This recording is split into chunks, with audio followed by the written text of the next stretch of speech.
Good morning, everyone. Thank you for joining today, this morning, this Saturday, for this first session about the GDT, the guided dollar class therapy concept.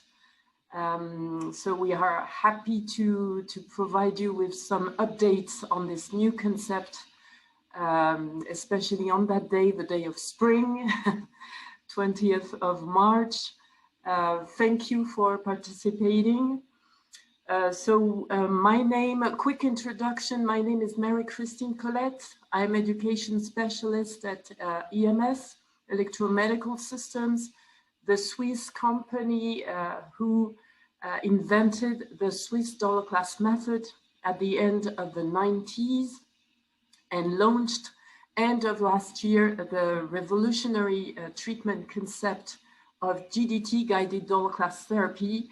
And we are very happy to reveal you this all the ins and outs of this concept today with our expert GDT specialist of the day, Daniel Morgan.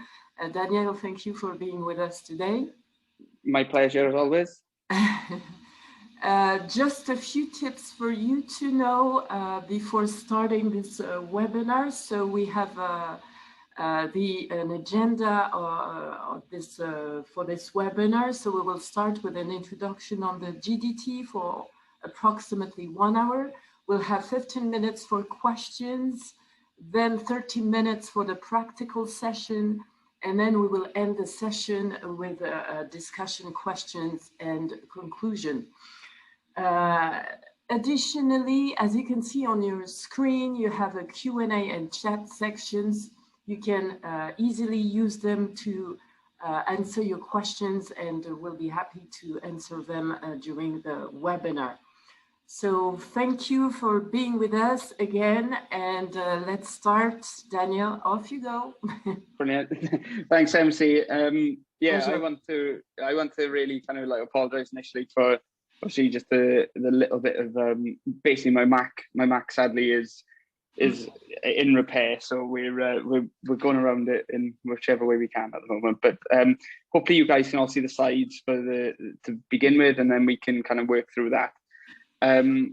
We will do a little concept thing at the start. I have Chris with me, who is obviously now part of CT Medical Sales, and well, he's the director of CT Medical Sales.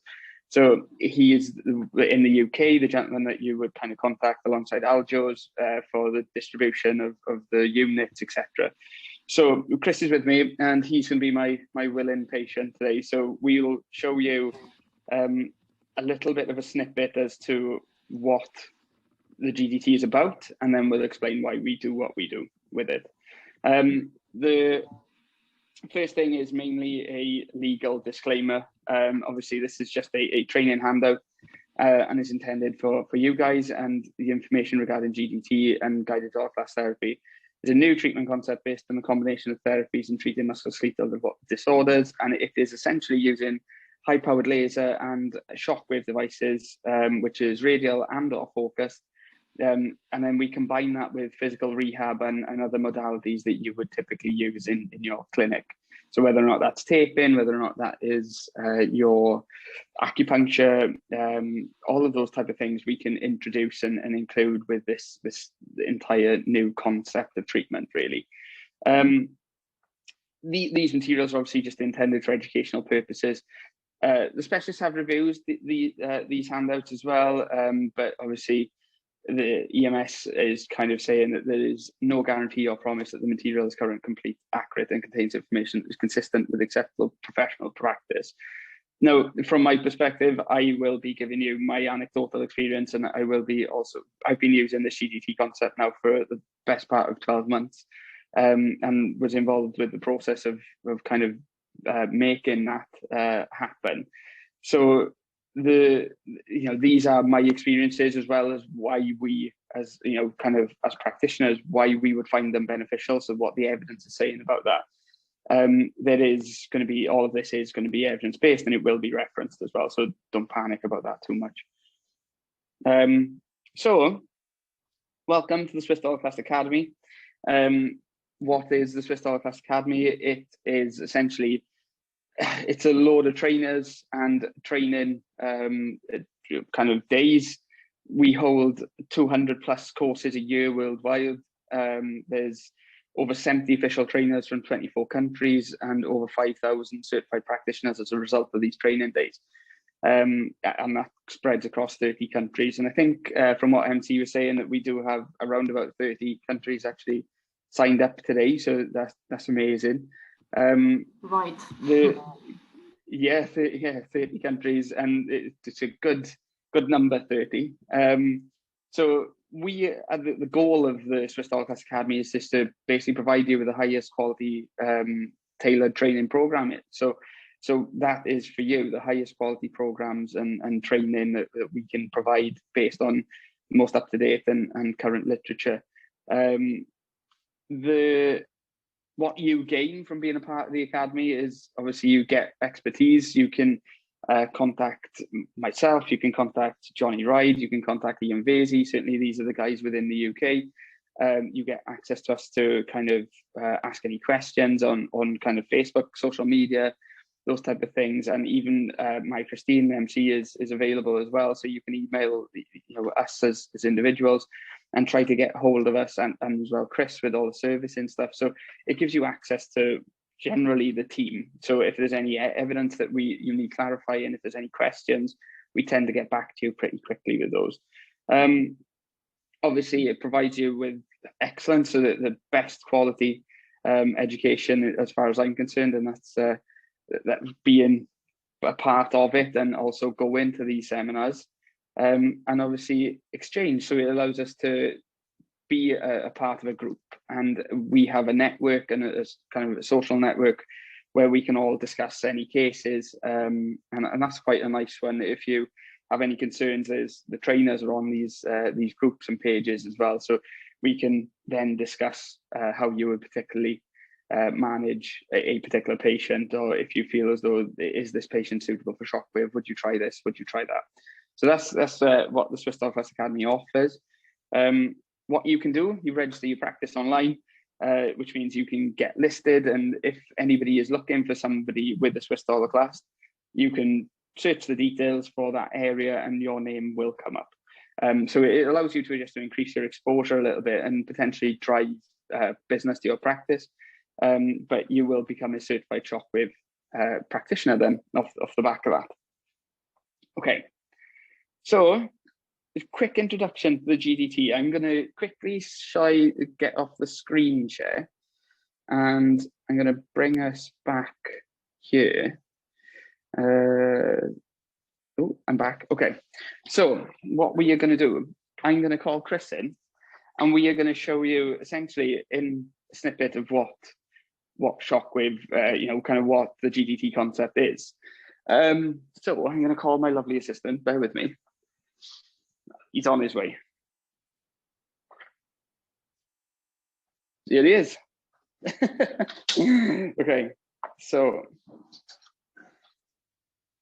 what we are going to be doing is basically we're going to be providing Chris with a dose of shockwave, and this is just to see what his tolerance levels are. And bear with me, I'm going to get gloves, etc. Oh, we got some with us. I think we had. Yeah, I got some here. These are small, so I don't know if I haven't got the biggest hands in the world. So, okay. So what we're going to do, we're going to use obviously the new Dollar Class radial shockwave device, and we're going to see how much energy Chris can tolerate with this. Now, I have with him. So we're going to do this on the Achilles. I'm going to pop a little bit of contact medium on, and we're good to go. Okay, so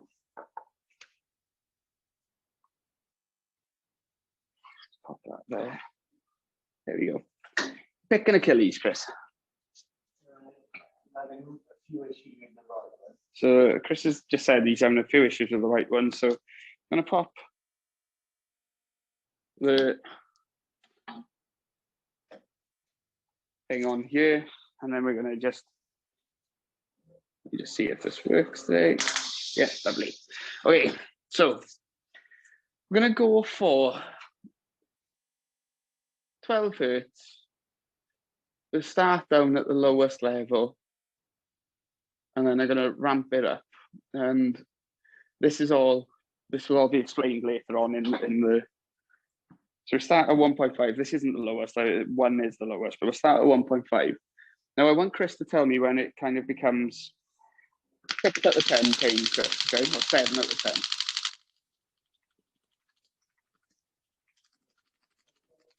So what's that out of 10? Let's put that up.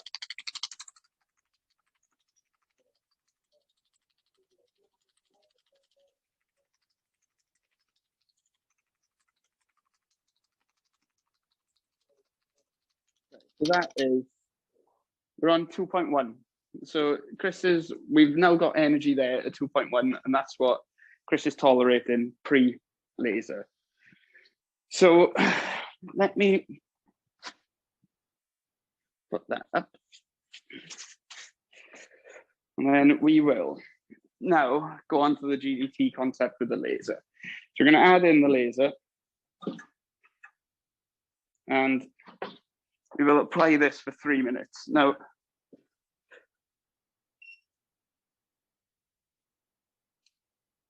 you see the laser is on. We've got the lovely red light going. We're going to start treatment. So keep that over that area. I don't want to keep it still for too long, so we want to just be moving it in little circles, just trying to make sure that we can get kind of good coverage of the pathology or the pathological area, really. So we've got a quick burst of this, and this is putting in around about 243 joules of energy. So all of this will become a little bit more apparent as to why this is significant, and kind of the wavelength that we've chosen, the frequencies that we use, the modulation, the time frames are also, all of this is kind of explained throughout the entire webinar. So I want you just to be, don't look into this too much yet, and we'll explain why all of this is happening.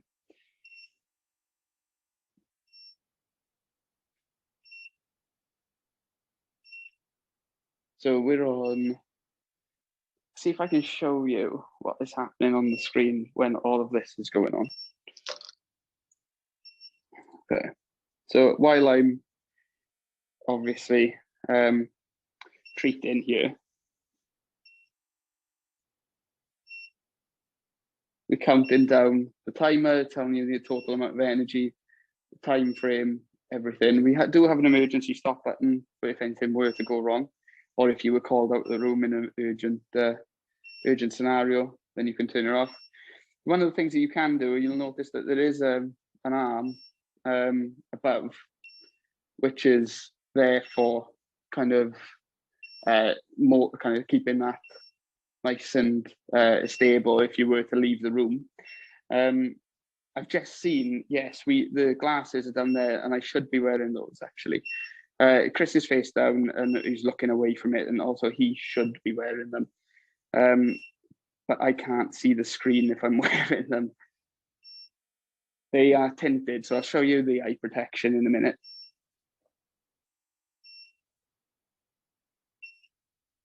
So, bring that back.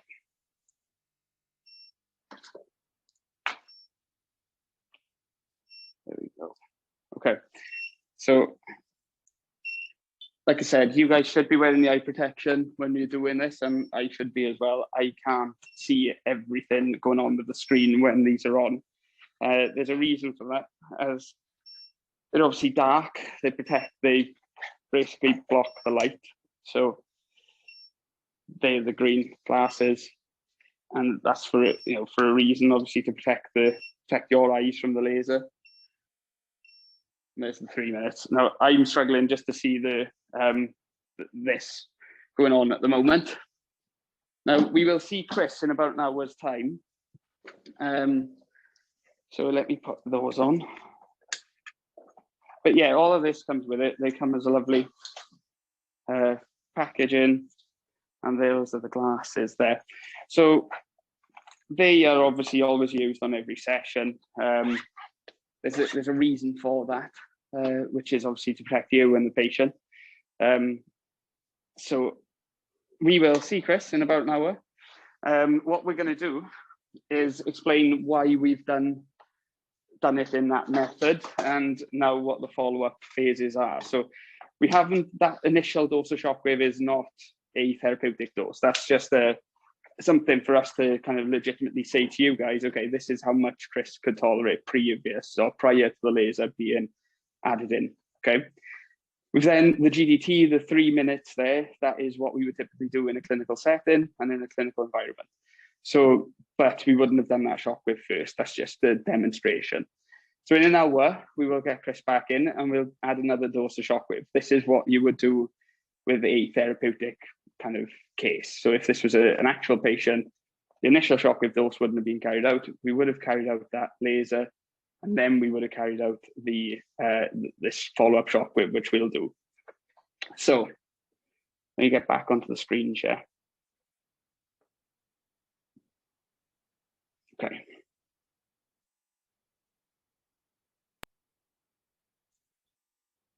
So there is a reason why we chose 3 minutes. I've just seen that message pop up. And we will walk through that in the research.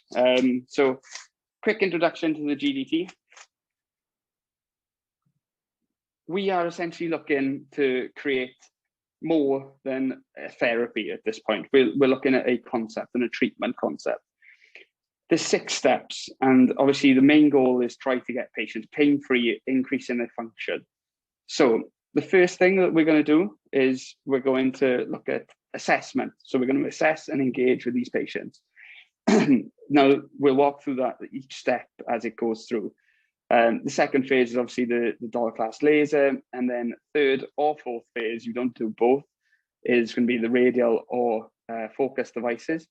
Then we would rehab and follow up. So all of this combined, we can probably safely and quickly treat around about 90% of common musculoskeletal conditions. So it's really nice, it's really easy, and it's pretty much a game changer. I've really enjoyed using it over the last 10 months. I think we had the device initially in July, which is when we saw an ease of lockdown in the UK. So, you know, kind of over that time frame, we've been using it and we've been seeing really good results anecdotally.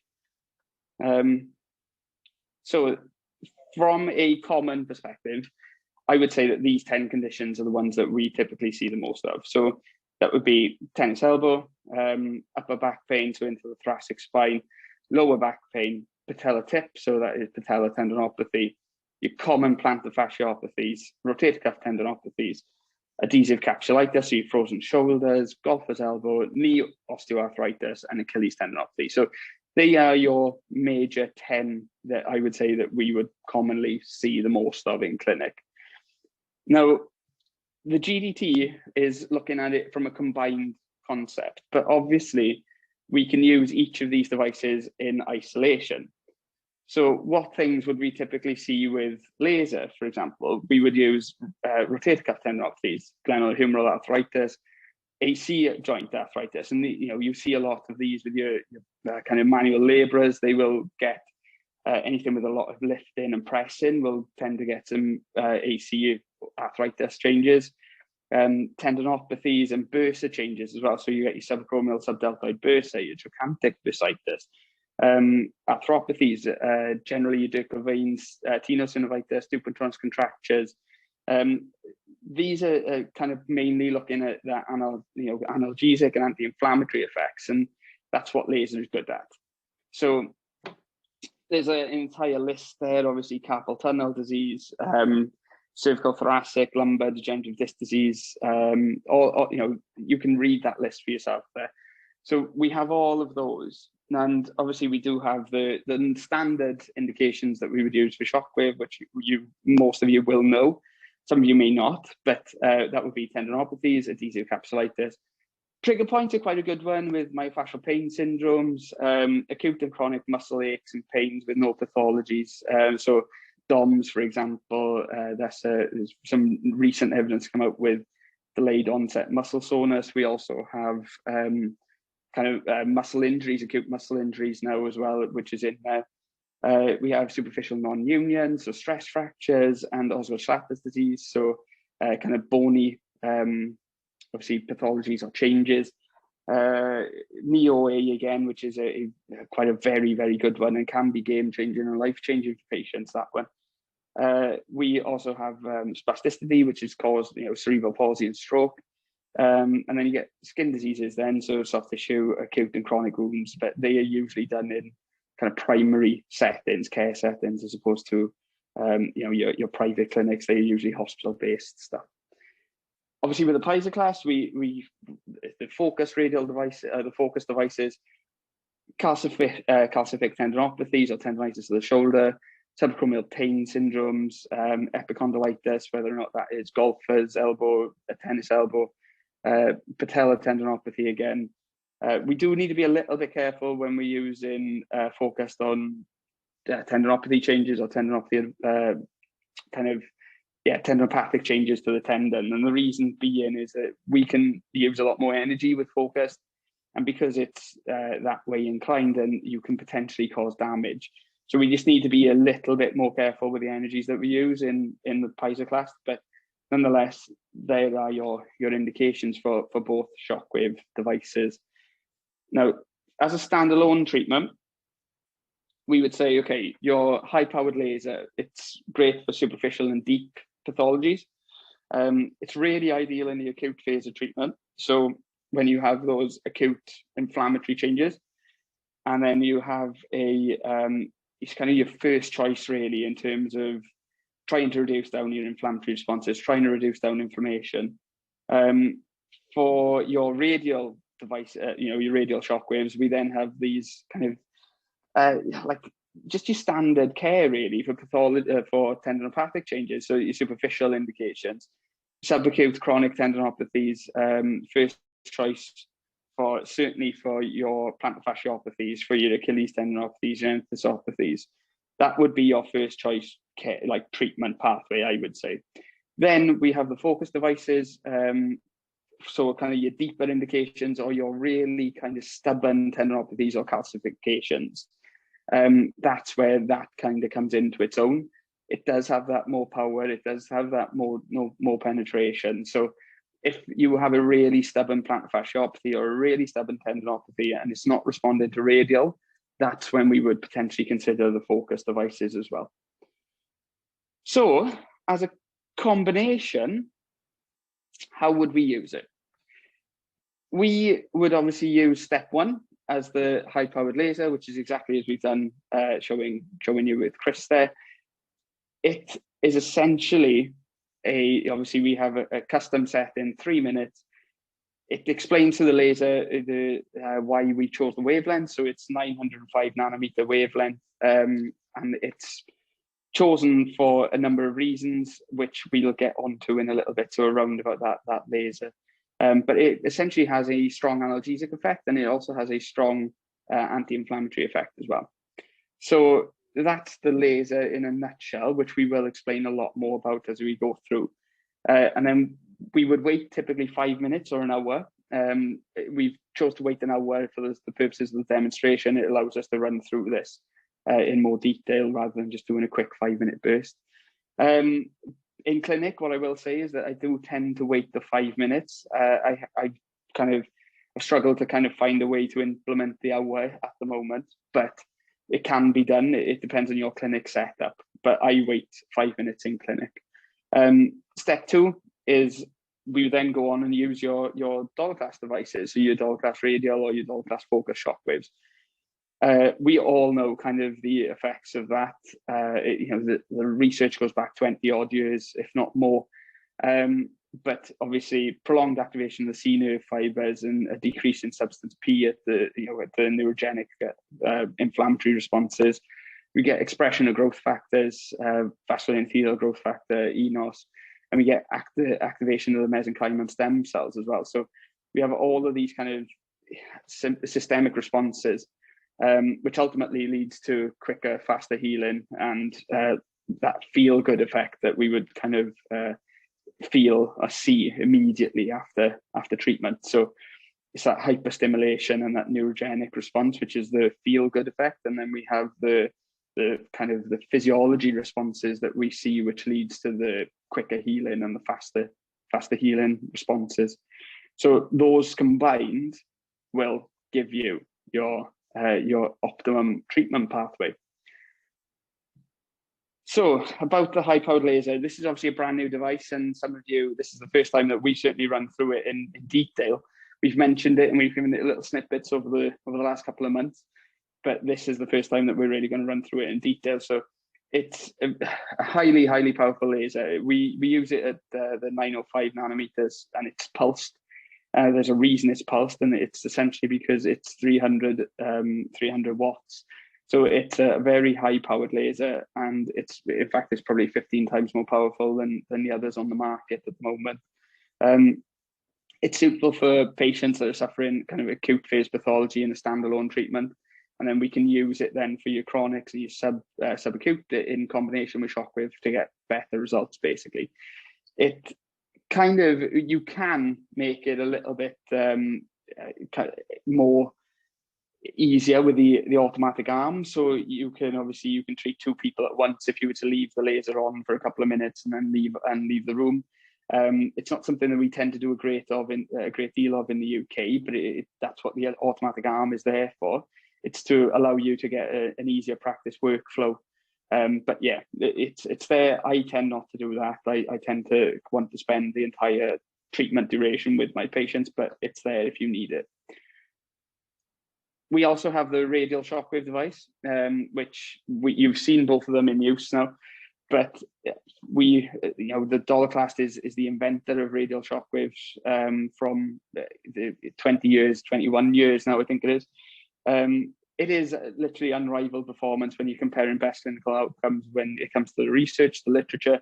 It is also the most efficient machine. It is the most powerful device that there is. And this is now a portable device. So it is a highly portable device without compromising in any way, shape or form on performance, which is what is kind of the most amazing thing about it. We used to have obviously big clumpy kind of external compressors. Now this device now has two internal compressors, and that's how we've managed to kind of, we've redesigned the handpiece as well. So the handpiece has been redesigned. So all of those factors can allow us to not compromise on performance without that external compressor, basically. Yeah, so that's the new radial device, and this new radial device actually has a couple of new extra features which we haven't seen previously, and it's easy and simple to use. So all of that is really nice, and I'll run through all of those little features as we go through the device in a little bit more detail. And the PiezoClast, which is the standard PiezoClast, the classic PiezoClast that you may have used, you may not have used. This is a focus device, and obviously it's generating energy in a different manner to radial.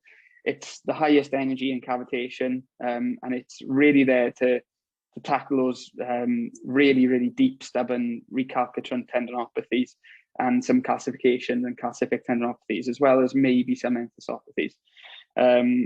So yeah, you've got all of those. There's research and evidence for all of this as well. So we'll describe that as we go through. So recap on the laser fundamentals. Wavelength. So what we know is between 650 and 1350 nanometers is a therapeutic window for laser. And absorption is at its less from other structures such as hemoglobin, melanin, and water at 905. Now, if you went to a kind of a lower wavelength, around about 800, it would mean that we would have okay, would there be less absorption by the hemoglobin and the water, but then we would have higher absorption by the melanin. So we found a cross point where all of them seem to have minimal absorption, and that is that wavelength. So this is why we have chosen 905, is that it allows us to tackle deeper kind of structures because there's less absorption, but also this frequency and this wavelength has allowed us to kind of, it's there to tackle analgesic responses, and it's also shown to have good anti-inflammatory responses as well. So that is why that wavelength is so important. From a recap on what laser is, that it's obviously, we have a peak power of 300 wattage, as I mentioned earlier, and it's pulsed. As you can imagine, 300 watts is a lot of energy to be putting in. So if it wasn't a pulse, then it was a continuous 300 watt impulse that can occasionally lead to burning or heat sensation within the skin. Now, because it's pulsed and it's 100 nanoseconds pulse duration, that's how long the laser is on for. The period of time that it's off for will depend on the frequency that you use it. So if you were going for, kind of 5 to 80 kilohertz, obviously you have less or more time in between each pulse. So yeah, that's kind of why it's a pulsed laser as opposed to a continuous laser. Then you have the modulation, which is the percentage of time the laser is on or off. So changing that percentage of modulation changes the overall amount of energy that is delivered onto the laser and it's delivered into the patient. And that's it really. So that is the recap on basic laser fundamentals. It's pulsed, it's high energy, it's modulated, so we can obviously choose that modulation period, and then we can change its frequencies. As I said earlier, the wavelength, why we chose that wavelength. It's been shown to have a powerful analgesic response, so in just 3 minutes. Now, the literature that was shown was essentially saying, this is Mezoar et al. There's the possible analgesic effect of laser radiation on heat nociceptors in the cat's tongue, and this was done in 1988. So this is an old study, but nonetheless, the principles remain the same. It was a 905 nanometer laser, and they used 3 minutes of radiation, 5 minutes of radiation, and 10 minutes of radiation. And they were seeing what happened essentially on the nociceptive standpoint. They found that between 3 and 5 minutes, there was a good change in the analgesic responses, but there was no significant difference between 5 minutes and 10 minutes. So the reason why we've chose that 3 minutes period is that it can get you as equal or equally good responses in a shorter time frame as what you would do in 10 minutes. So because there's no change in that nociceptive response between 5 and 10 minutes, there's no need for us to expose those patients to 10 minutes of irradiation from a laser. We can get the same outcomes by doing 3 to 5 minutes. So that's why we've chosen that time frame. What we also know is that this wavelength is responsible for the reduction in prostaglandins, which is obviously a key inflammatory marker. So clinical research, and this was Brodel et al. And I think this was 2006, this research, but it was clinical research that was exposing tissues to laser light diminished acute inflammatory thanks to the reduction of prostaglandin E2. And it is having a very similar effect to NSAIDs. So it's essentially creating this anti-inflammatory response, this analgesic response, without having the potential side effects of obviously gastritis or otherwise with gastric issues that are associated with non-steroidal anti-inflammatories. So that's why that wavelength is so key.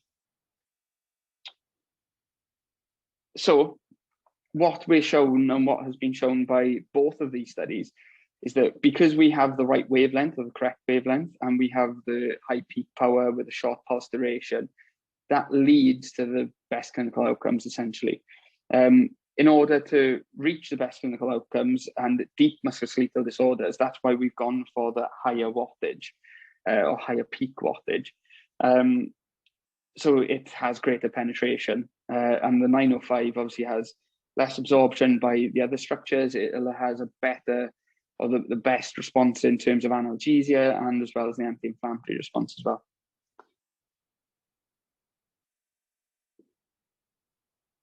So, we said it's around about 15 times more powerful than some of the competitors on the market. It's 905 wavelength, immediate pain relief, long-term anti-inflammatory, and decreased tissue regeneration.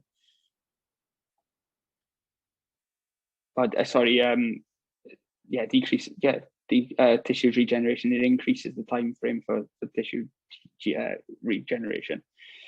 So shockwaves, we're going to go through a quick recap on shockwaves. We know all about shockwaves by now if you've been a part of the lectures thus far. Obviously, from physics perspective, it is a specific type of wave that has certain characteristics. It happens again, obviously, in natural phenomenon, which is going to be thunder and lightning, explosions. We have kind of aeroplanes breaking the sound barrier. All of these produce shockwaves, and that is not what we are using, but it's similar in its processes. So we're going to, as I mentioned, there's a quick overview of what shockwaves are and how we can split that up.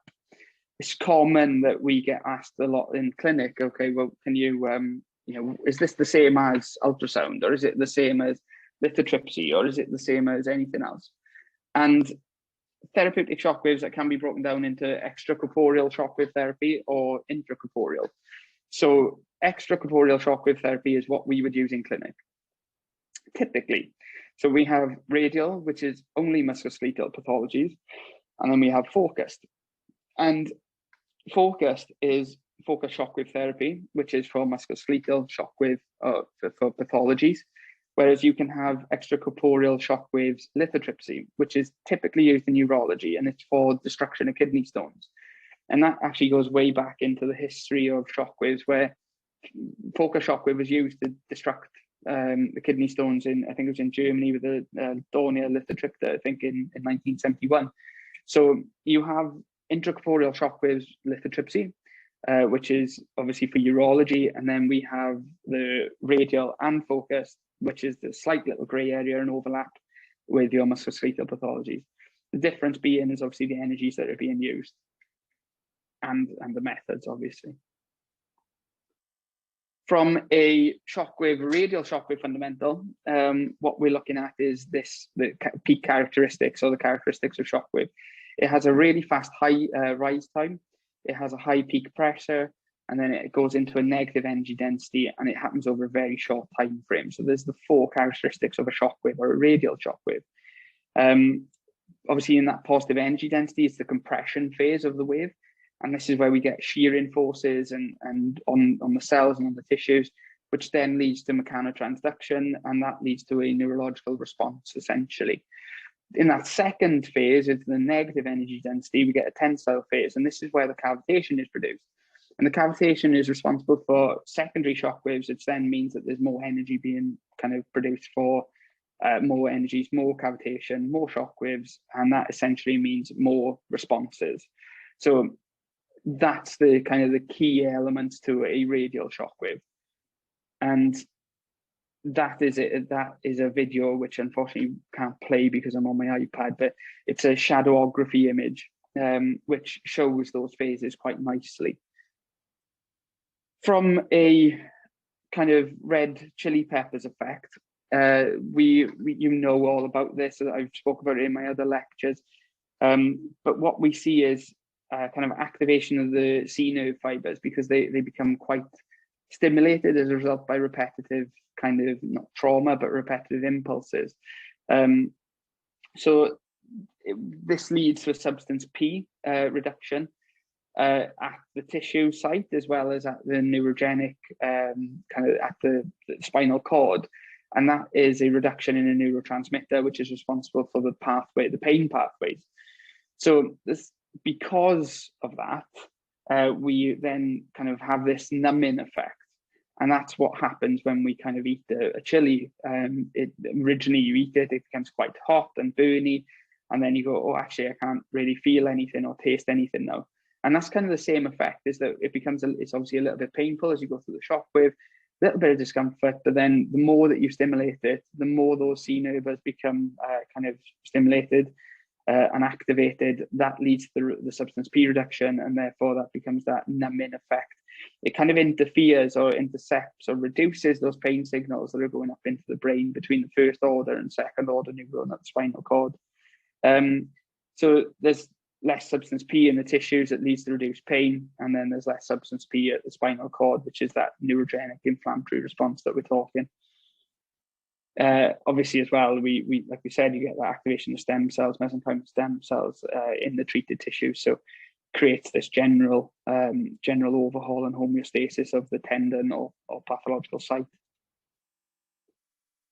So clinical research shows that therapeutic effect of radial shockwaves are linked to the level of cavitation produced in the tissue in the treated tissues. And high cavitation is basically as a result of high amount of energy. And what we know is obviously these devices, they're producing energies consistently across the treatment. So it's essentially at the higher end of the frequencies, we're not compromising on the energies that are going into that tissue. So most kind of, some devices will see some drop off in the energies at around about 15 to 25 hertz. The new, obviously, radial shockwave device will go 25 hertz, whereas others on the market will kind of go up into 21, 20. The old Smart 20 obviously just went to 20, the old Master Touch went to 20, and now we've gone up to 25. You do compromise a little bit of a drop off of 4 bar with the energy, as you can see on the graph there, that you, at higher frequencies, 4 bar is no longer delivering 0.18, but it is still delivering significantly higher than the competitors. Anything really between 1 hertz and 15 hertz, you will still manage to get that 0.18 energy density max that we talk about. So yeah, that's kind of the evidence that we're showing, is that it's consistently delivering energy across that treatment, regardless of the frequencies that we are using. Okay, and then, as you can tell, there is a significant kind of picture really to show the amount of cavitation that's being produced by the new radial device compared to others. Okay. And then we have a quick recap on focused. So again, the wavelength doesn't change too much. It does have a higher peak pressure. It does have a faster rise time, but essentially similar processes. And similar principles. The only thing that is different with this is obviously the cavitation is deeper. So that's that energy negative density phase. And we also have obviously higher energies, but with radial, it radiates as it goes into the tissue. So it's a torch-like effect. Whereas with focused, it does exactly as it says on the tin, really. It becomes more focused, more localized as it goes into the tissue. So the energy, the way the energy is delivered is different, and the amount of cavitation that is produced is different. But in actual fact, the research is saying that there's no significant difference in clinical outcomes between focused and radial at the moment, unless it is that more stubborn calcific tendinopathy that you need to, or more stubborn recalcitrant tendinopathy that you're trying to treat. Again, that is a shadowography image, which unfortunately we can't show you at the moment, but we'll try and get those out. Yeah, so the same as radial shockwave really, is that if high energy output, high cavitational level, and that is responsible for best clinical outcomes. And as I said already, that the high cavitation level is a result of high energy. So because we have more energy being produced by the focus devices, we can get more cavitation.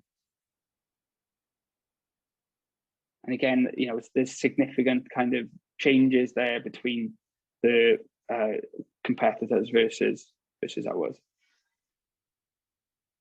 Okay, so the principle of GDT now, we'll actually get on to this. The first thing that we want to do really is we want to assess their pain. So this is going to take you from the moment your patient walks into the door to the moment they leave, basically.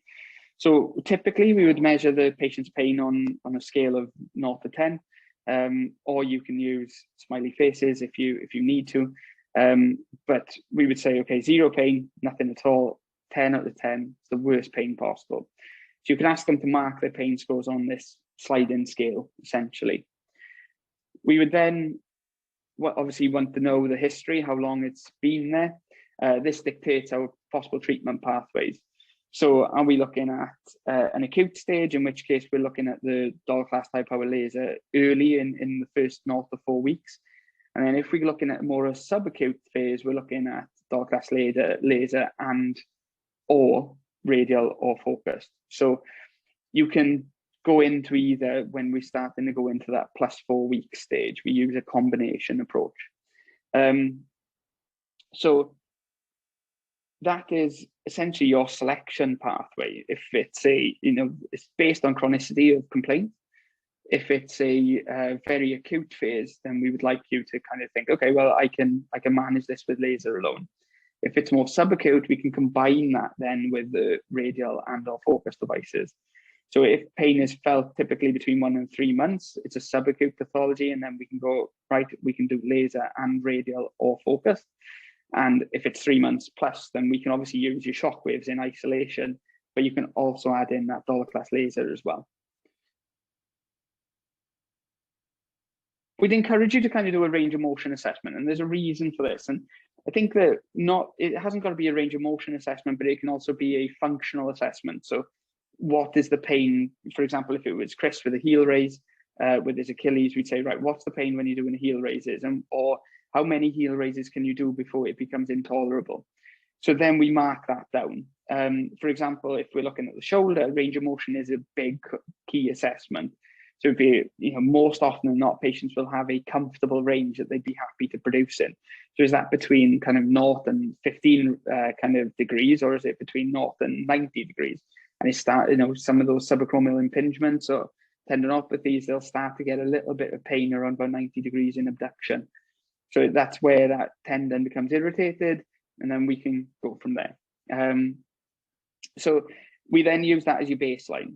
And we can use then that as a guideline to go, okay, well, first time you came in, you can only raise your shoulder to 90 degrees, but now you can get it to 110.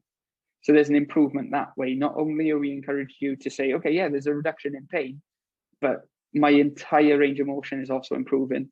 And this is something that we would typically do in clinic anyway, but it adds the data for you to kind of reinforce to those patients. You say, yeah, this is much better. I've recorded the first time you came in, I recorded it now, and this is what we're seeing. Most of the time, they will be happy with the pain reduction.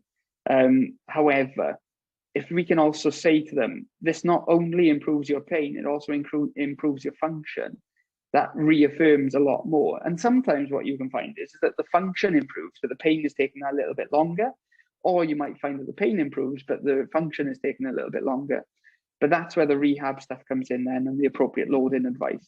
So there's a reason that's why we would encourage that active range of motion or passive range of motion assessment. And the big one with this is like frozen shoulder, for example. You can see massive and huge changes in your range of motion with frozen shoulder in very early stages and very short time frame. So in one of my other slideshows, we showed that there was a significant improvement in range of motion after just 3 sessions with a frozen shoulder. And this is typically a pathology that is going to take 3 years really. So you have that as well. So that's why we encourage that range of motion assessment. So this is your treatment decision tree. And this is, kind of that combination. Why would when would I use this? When would I use that? So how long have you been suffering from pain? If it's less than a month and it's in that acute phase, we would say, okay, is there any contraindications to the Doll-class laser? If yes, then obviously find another protocol or another pathway. If no, then we can go, okay, treat with the laser. If it's longer than a month and it's in that subacute and chronic, are there any contraindications to the laser or the radial device or the focus device even? So any shockwave device. If they say yes, then obviously we'd recommend that you find another treatment pathway. However, if it says no, then those results, you now have a question of how good you want those results to be. Standard treatment with the Doll-class shockwaves obviously provides excellent results. We know that. We've got 20 years of research to back that up, if not more. latest state-of-the-art treatment then is going to be where we combine both of these things. So we can do a 3-minute protocol of laser, wait 5 minutes, and then we can treat the shock waves, and that kind of gives us better outcomes. And then if we can kind of go, okay, if we want the best outcomes, we can go, right, treat with the dark fast laser, wait for 5 minutes, or wait for an hour, sorry, and then we can lead onto the rehab kind of protocols and then treat with shockwave. So there's a reason why we don't really want to kind of treat or rehab it obviously immediately after the shockwave. Is that because there'd be a numbing effect. So with an Achilles, for example, if we've hyperstimulated that as well as analgesic response to the laser, we would kind of say, okay, well, if this laser, if we haven't got any imaging of the tendon, it may mean that it's more susceptible to tearing, because the 2 cases in the literature have said that they've been poor patient selections. However, if there is an elderly woman who has a degenerative tendon, it hasn't even got to be an elderly patient, but if there's a highly degenerative tendon, then that if we've created this analgesic response in there and they feel as though they can load it more, it makes them more susceptible. So we want to try and do a little bit of rehab stuff in between that and the shockwave. However, you can wait 24 hours after the shockwave and you can commence your rehab then. So that may be led by you, that could be a home exercise program, but it depends how you work in your clinic. But there's a way that we could add in rehab and add in the shockwave as well. So that is our kind of treatment decision-making tree. Now, what I will say, the way that I do it in clinic and the way that I found works best for me, it may be different for you. But what I've done is 3 minutes of laser, I wait 5 minutes, then I treat with shockwave. I give them a 24-hour respite period, and then I'll say start with your rehab. Now, there are other ways. You can do the laser, rehab, and then shockwave it, and then give it a 24-hour period, and then recommence. So there's loads of different ways that you could do it. But what I would say is the general advice is don't start rehab or don't continue rehab, or give them a 24-hour period after the shockwave before you recommence rehab. So contraindication checklist. There's very few contraindications really for the laser. If you're going to be treating affected areas with kind of neoplasmic responses, so metastases or cancer changes, then obviously we'd say that is obviously a direct contraindication. Treatment of pregnant women is contraindicated, and I think that there's no evidence to say that it does significantly affect, obviously, if you're going to be on the plantar fascia or the Achilles, it's not going to, very unlikely is it going to affect the fetus. I think it's more of a litigation standpoint again here, is that, well, in the first, certainly in the first trimester, a miscarriage is very very common, or can be quite common, so therefore that risk is higher. So if there was anything wrong with the child or the mother during the pregnancy, they may ask for what have you done differently, and if it comes down to that being laser or shockwave, they may then point the finger to you. So it's more of a litigation thing. There's no evidence for it out there that it is detrimental. Obviously, shining it over the abdomen is not recommended at all. However, if you were doing it away from the site of the fetus, then potentially there's no evidence to say that it's harmful. But I think that you want to protect yourself in those cases. Obviously, we don't necessarily want to be treating over implanted electrical stimulators, so pacemakers, etc. That is again a contraindication. For the radial shockwave and the Pisa class, contraindication areas are over the airfield region, so lung and gut. Treatment of pre-ruptured tendons, again, treatment of pregnant women for the same reasons as I mentioned earlier. Treatment of patients under the 18, and that's with the exception of Osgood-Schlatter's disease. Treatment of patients with blood clotting disorders, so local thrombosis, things like that. Treatment of patients with oral anticoagulants, and treatment of tissue with local tumors or local bacterial or viral infections. And also what we would say is that if you've had a corticosteroid injection within the last 6 weeks, then we would say, okay, let's not really do shockwave at that point. We need to wait 6 weeks following that. So this is to summarize that kind of step 1, step 2 process that we would use. So we do the GDT protocol for 3 minutes. The reasons behind that, the wavelengths, why we've chosen those wavelengths. Wait 5 minutes or an hour. For the sake of demonstration, we've waited an hour. Clinic, I wait 5 minutes. Then we progress onto your radial or your shock or your focused devices. And again, depends on you can do your standard approaches, you can do the preset approaches on the machine, but that's up to you then how you would typically use that. The protocols necessarily don't change in the sense that we do it once a week for 3 weeks, and then you would progress and continue through with your rehab for 6 weeks, or maybe even 4 weeks. You can do whatever you find appropriate within your clinical setting. The engagement factor is obviously, we want you to be a patient-centered approach. We want you to take time to explain the pathology with the patients and educate them a little bit. So don't hesitate to explain them in simple words and how the GDT works and what it is that we're trying to do.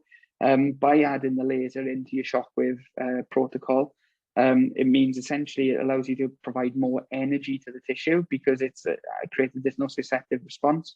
By doing that, we can create more energy into the tissue and put more energy into the tissue. And that therefore means that greater energy into the tissue means better outcomes. So that's essentially what we're seeing.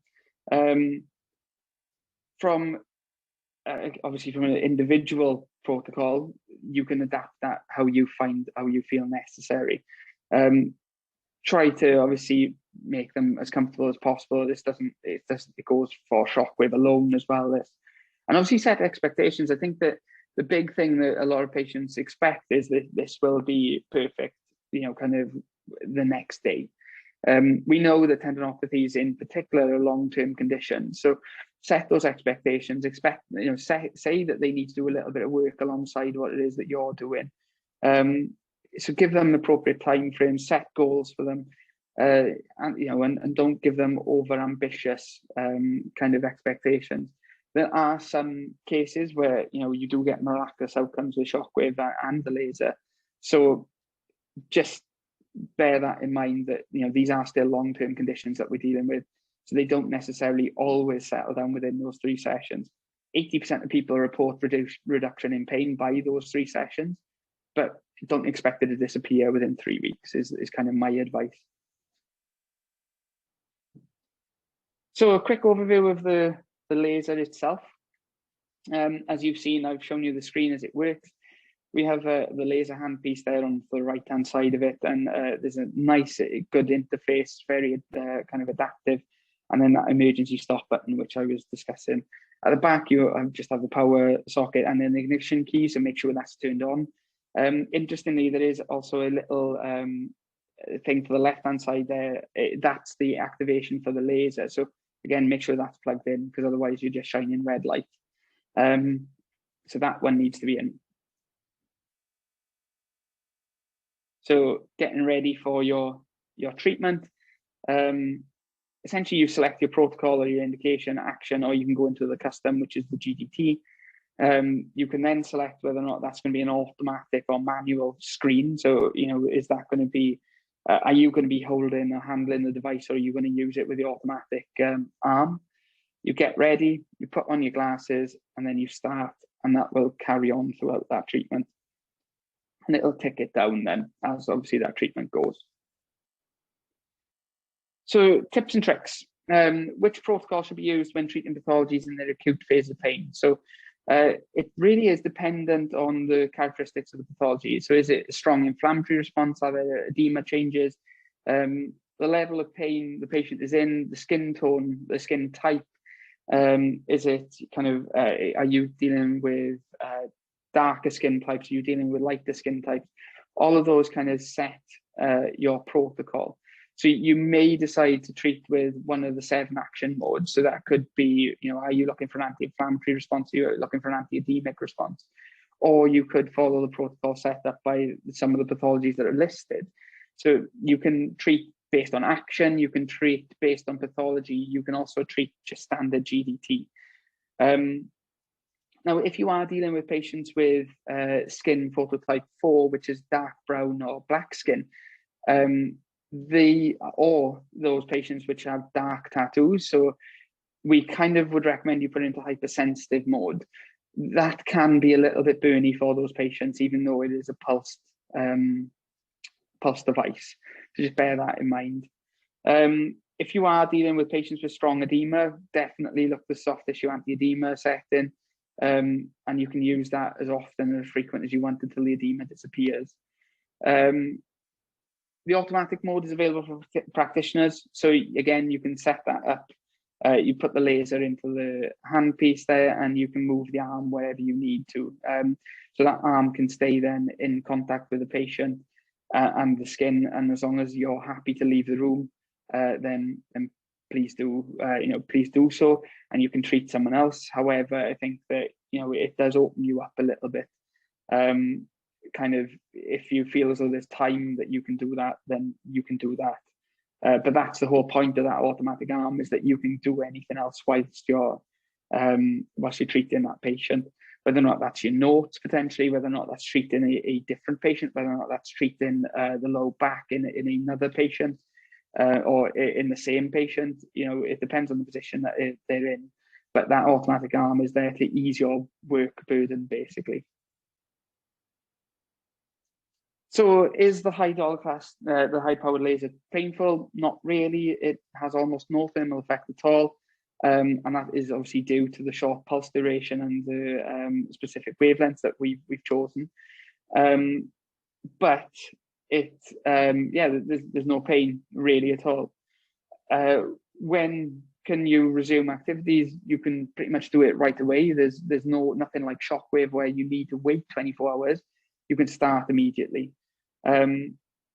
So kind of, thanks to the anti-analgesic response that you get in there and the anti-inflammatory responses, you will hopefully feel better pretty much after the first session. How long does a treatment last? And again, this depends on whether or not you're doing a GDT, your automatic protocols, or your kind of your action protocols. But typically a treatment with a laser can last between 3 minutes or 30 minutes. So it depends where you want to do, what you want to do, and what your aims are, what your goals are from the treatment. But between 3 minutes and 30 minutes is typically where the session would be.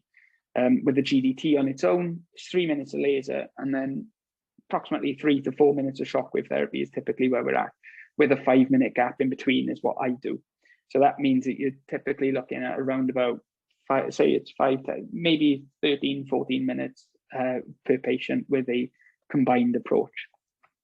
How many sessions are required? So if you're using the laser on its own, that may, obviously it's going to be dependent on pathology, the pain severity, the chronicity, etc. But on average, between 6 and 12 sessions, maybe 3 times a week with the lasers standalone.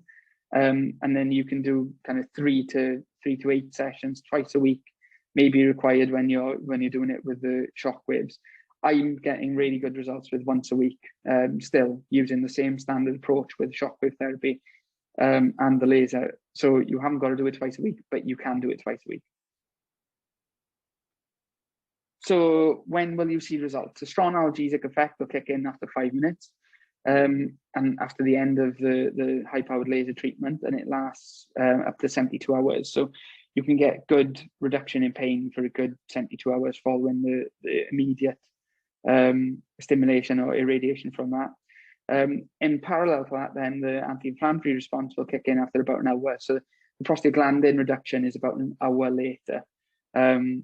And that leads then to that quick absorption of edema and faster healing processes. So MC, I don't know if you want to go through any questions at that point.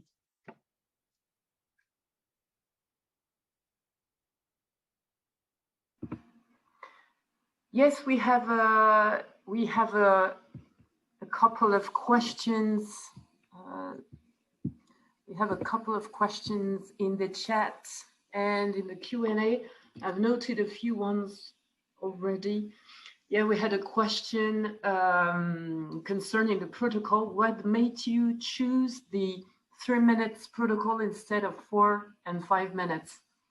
I guess it's like the protocol that we used in the clinical study. Yeah, correct. Yeah, that's exactly it. Chris isn't in the room now, so I can take this off a little bit. That's exactly it. It's based on the evidence that has been presented to us, essentially. Again, you could use it for 3 or 5 minutes. There's no reason why not. There's equally no reason why you can't use it for 8 to 10 minutes. But the effects are essentially the same from 5 minutes to 10 minutes based on the protocol that we've used.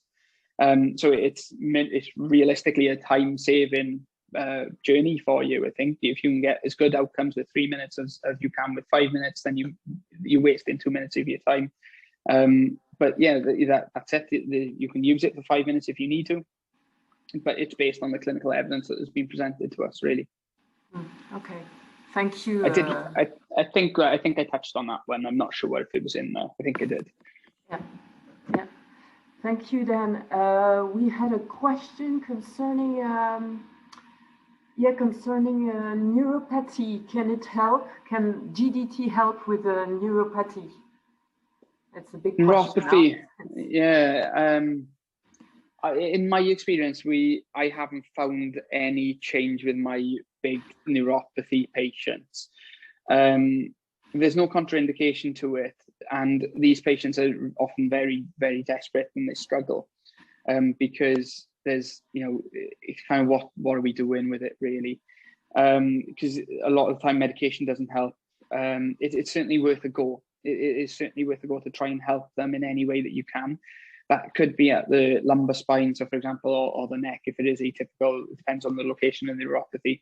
If it's a lower back type of, if it's a neuropathy ranging from the lower back or from the leg or wherever it is, you potentially want to go to the spinal cord and actually focus on that segmental site and then go down into the site of the neuropathy. I haven't seen a great deal of change. I have tried it on one patient who had a traumatic neuropathy though. So he dislocated his hip and that led to a compression of the sciatic nerve from that trauma. It was a nasty car crash and we tried it there. It didn't have a great deal of difference with him, but that doesn't necessarily mean that, based on the information that is, it's not a systemic neuropathy that you would see with a diabetes or a kidney kind of patient. That is a traumatic neuropathy that is essentially as a result of compression to the sciatic nerve, which is been offloaded and will take time to respond anyway. So potentially in more of a systemic neuropathy, it may be beneficial. And these patients are, if you can do anything that you can help these patients, then they will be extremely grateful for that. It's worth a go, 100% worth a go with it, but I'm not really sure on what the research is saying for it. Yeah, I wanted to ask how many sessions, but yeah, we need to check. Yeah, I did give him a good few, but again, this was such a, it's a specific case with a significant trauma dislocation. We could have, it was really difficult for him. And given the fact that there was a significant compression, and it would have been a compression of that site and that nerve, it would have been a really difficult one anyway. Whereas if it's just a standard neuropathy, which is as a result of a systemic response, then it may be better. Okay, thank you then. No problem. We have a interesting question from Thor. High intensity laser gives anti-inflammatory effect. Shockwave therapy pro-inflammatory, so they are antagonists by action. Could you please explain why do you do laser first? Logically, should be shockwave first, then the laser. It's interesting, very interesting. It was one of my questions originally as well when we were coming up with this concept. What we actually know is that they work on a separate pathway. So the lasers affecting the NF-kappa B responses. So it's a different pathway that we're dealing with when it comes to the laser. So although it has this prostaglandin reduction, which we kind of discussed with the laser, there's that anti-inflammatory response initially, but the shockwave is there to kind of kickstart those healing responses. But it also works on this completely separate pathway, so they don't actually cancel each other out, which is why we're able to use that. So yeah, it was my question initially as well, and I was like, well, we need to understand that. But yeah, they work on completely different pathways. I have got a reference for that actually. It's on my laptop, but I can, I'll get that for you and we can send that out. Yeah, so it's they're completely different pathways and completely different methods of having an effect. So, and also what we know is with the laser, the primary reason why we use the laser is to get more energy into that, into the tendon or into the joint or whatever it is that we're trying to affect. So by creating this analgesic response, which kicks in after 5 minutes, it means that we can make it more comfortable for the patient to tolerate more. If that patient can tolerate more, we get more mechanotransduction, we can get more of a neurological response, which then brings better outcomes. And we know the more energy we can provide into a tissue, the better responses that we can get. So that's the reason why we've used the settings that we've used. And also, yeah, I know what you're saying with an anti-inflammatory, pro-inflammatory responses, but they are completely separate pathways that don't cancel each other out. So yeah, don't panic. Okay, don't worry about that. Thanks, Dan. Thanks. And another question from Tor. Please provide the details, if it's possible, how to convert bars into millijoule per millimeter square. This will be. Yeah, there was a graph with this conversation in your presentation, but yeah. Yeah, this is very dependent on your unit and your machine. So obviously, because by the way, it was referring to a BTL device, so you should have a high power laser dollar class instead of it's a significantly different kettle of fish with every, obviously every device. The only thing that we can compare is essentially we know that 4 bar really is 0.18 millijoules per millimeter squared with our devices. And then obviously that reduces as you go down into your frequencies. And again, that is very much dependent on the handpiece. If you go to a power red handpiece, you're actually delivering 0.4 millijoules per millimeter squared, and that is at 4 bar. So the handpiece has been altered, and that tends to be where a lot of the friction and the loss of energy occurs, is within that handpiece, and as well as the compressor will play a role in that as well. So all of those different factors play a role in the kind of mechanisms. So yeah, and performance levels. So I think that unfortunately I can't help you with BTL because again it's not kind of the devices that I know. But yeah, from if you were saying 5 bar with a different machine will potentially only develop a maximum of 0.16. Whereas 4 bar with ourselves and dollar class is actually delivering 0.18. So it's significantly energy at less pressures, or significantly more energy at less pressures. Okay, thanks, Dan. No problem. I'm reading. We have still a couple of questions. I like this one from Tor. How long does the EMS laser live? It's one for Chris. Yeah, it's one for Chris and the team. It's Chris maybe in this. Yeah. Yeah, because these are obviously new devices. I have certainly, I haven't seen a problem with it in the year that I've had it. And it's being used on a daily basis. So, I can't imagine that they wear out quickly.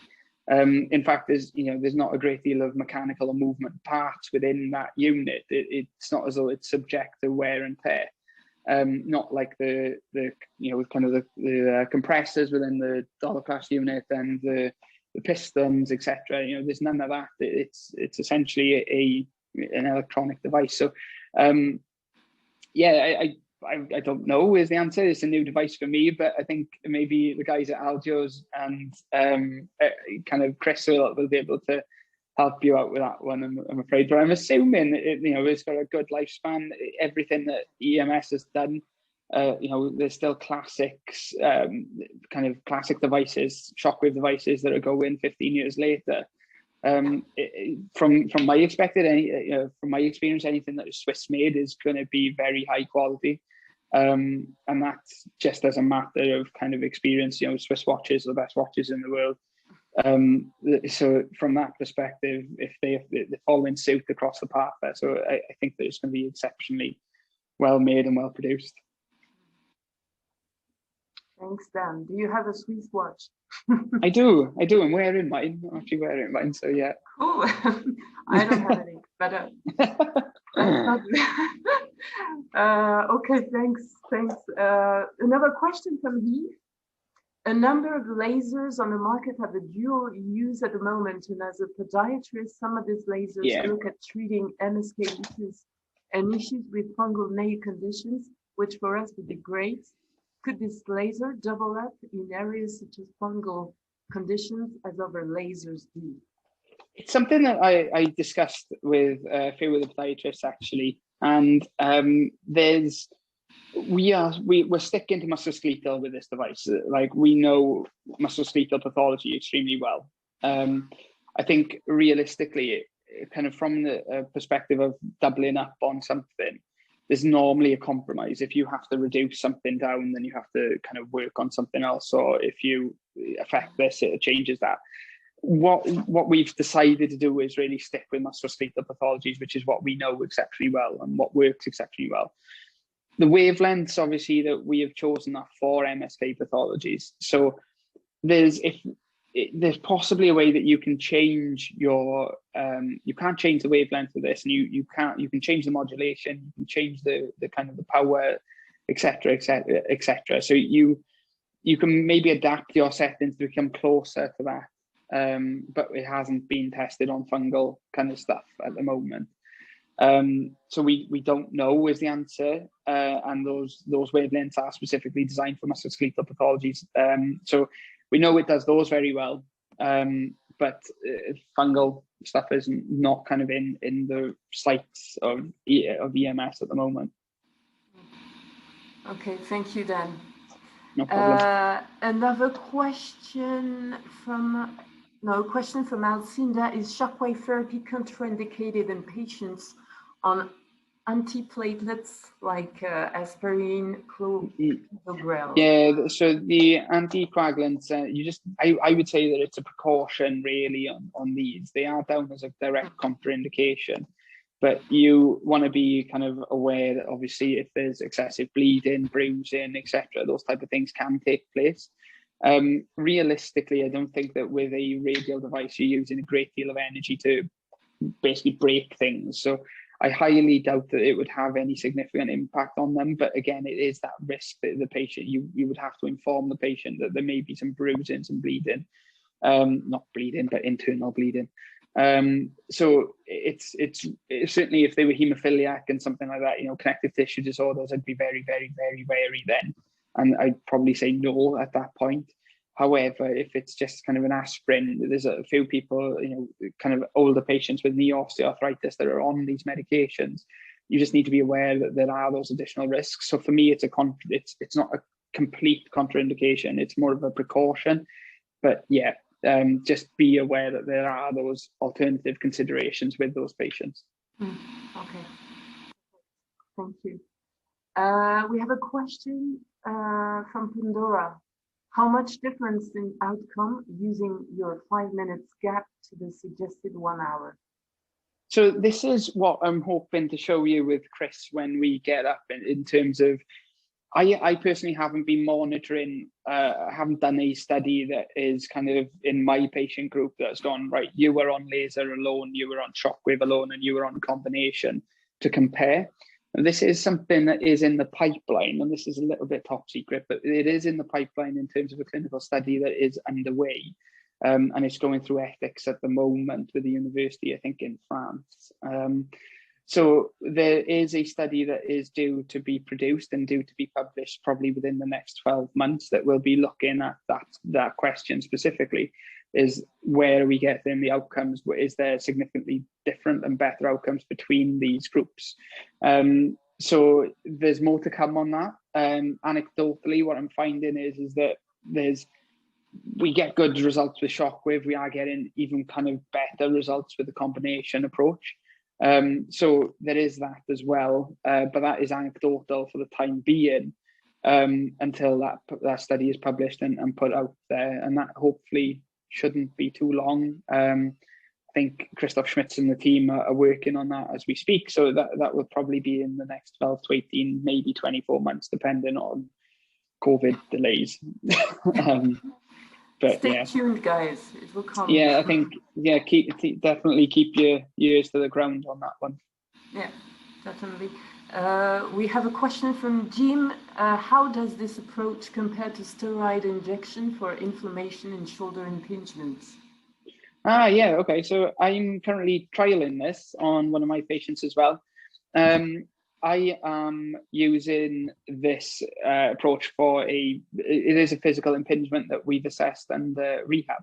under ultrasound. So we've scanned him. There is a physical structural impingement with the shoulder, and the supraspin is getting caught underneath the acromion. And as you bring it up into abduction, it is pinching. Now, what we've managed to do is, because we're reducing the pain down significantly, we're then getting rehab smoother.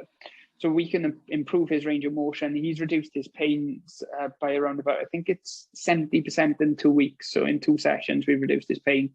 We have increased his function in forward flexion significantly. He's still getting a tiny bit, they're around about 100 degrees now. So within 2 sessions, we're there. So we want to try and kind of bring that a little bit more next week. But he's doing really, really well. I think he's he'll kill me, but I think he's about 56. I don't know. He could be younger, he could be older.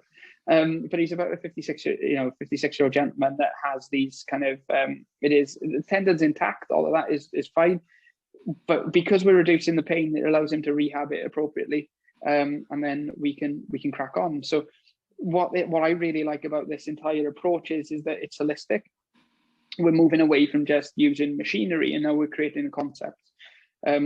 We were looking to do, obviously, hopefully we can look at doing more hands-on and manual kind of courses in the next couple of months and years and forthcoming years, where we can maybe show you some of the typical rehab approach.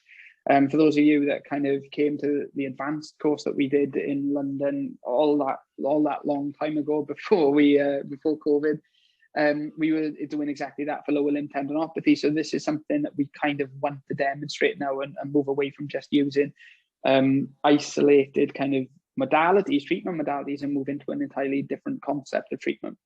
So yeah, it works really well. It's working really well for my patients, and it allows us to get more from the rehab for them. Funnily enough, I tell you what, this morning we had one of the professional rugby players from Scarleton, is specifically for that reason. He is getting a little bit of kind of ankle pain and impingement, and the process was he was going to come in, we were going to laser it, we lasered it for a couple of minutes, and then we try and then basically reduce his pain to allow him to progress and kick on with his rehab. So that's something that we're going to be doing quite regularly with him now. So even at a high level, it's being used. Thank you, Dan, and hopefully we'll be able to set up again this physical courses so that we can explain in detail. You can explain in detail how it works with the rehabilitation exercising. Yeah, definitely.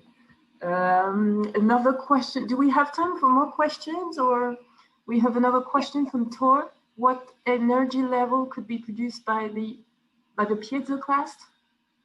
How long does the crystal live? How long does the crystals inside the handpiece live in the EMS focused device? Yeah. That's one for Chris again. Yeah, this one for Chris and the Algios team again. That one. They are obviously exceptional. As I said, they're exceptional quality devices. The energy levels, I think they can go up way beyond 0.4. I don't use focused a great deal. But they are, MC, I don't know if you can help me with that one actually. Do you know what the maximum energy is with the piezoplast? I don't remember exactly. I think it's up in between kind of 0.6 and 1.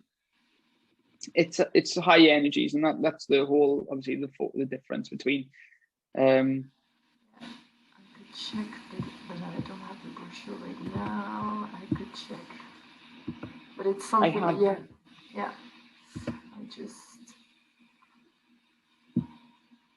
I can dig it out. I think we can check and come back to it if we need to. But yeah, concerning the piezoplast, yeah, sure. We have this information, and I don't want to give any false information for checking. But we have this information. Maybe we can come back to this. We can share that, and we can bring that back later. So, any other question? Oh yeah, Andre was asking, can you use just the 3 minutes laser treatment? Yes, you can, but it's not a GDT. It's not a GDT treatment. There is that, yes. So you can use the 3 minutes analgesic response. There's no reason why you can't do that. It obviously depends on what your goal is. I think that the first kind of 5 minutes of, so if you go in your action settings, that is where you kind of go 16, kind of 30, 29 minutes of laser. The first 5 minutes of that is purely based on analgesic. So those first 5 minutes are analgesic actions. So you can use that 3 to 5 minutes analgesic setting if you really wanted, and then stop it. And that's kind of what I was doing initially in the first phases of going through these protocols. So you can do those. There's no problem. The reason why, I think that, yeah, it's perfectly within your reasoning to do that, clinical reasoning, and the evidence supports that. But there's also, kind of that isn't then in keeping with the full GDT concept. But if you were just using an analgesic laser responses, you can certainly do that. No problem at all. Okay, thank you. I think we're done with the questions. Well, so I can bring Chris in now and we can shock with him and then we can see what the change in level was. Mm-hmm. Yeah, bring your nice patient. Bring in my lovely patient. Wait there. Christopher. He's coming. All right.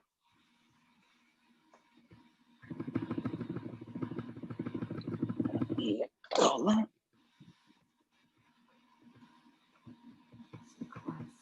Did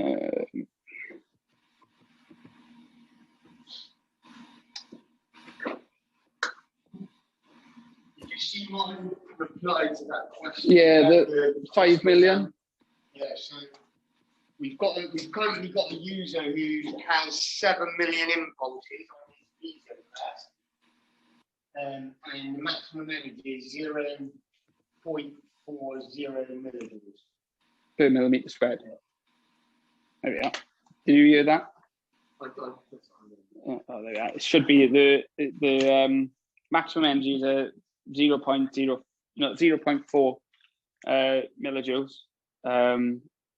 and then there's a user that currently is saying that he's had 7.5 million impulses on his Pfizer Plus device. However, they're guaranteed for 5, Chris? Yeah, guaranteed for 5 or 4. So yeah, got good lifespan within that. Okay, so we've lasered Chris, obviously, as you've seen earlier, and now what we're going to do is we're going to ramp up again. I'm going to start at 1.5, which is where we started last time, and we're going to see where Chris reports a 7 out of 10 pain. I can't get that one on for some reason. Sorry, I was having trouble with my glove. Right, I'm going to pop my mask back on.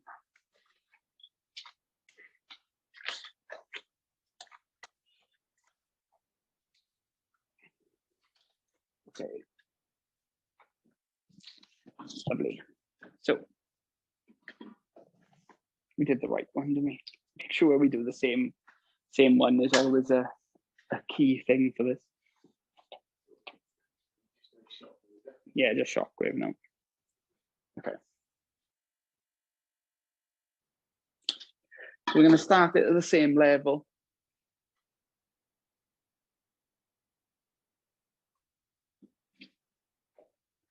Got the ramp up. Okay. Ready?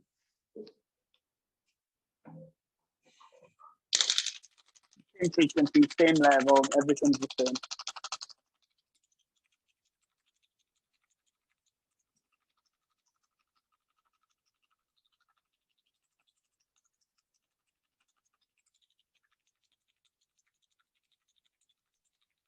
Where are you at the minute? 10, Chris? Up to 10?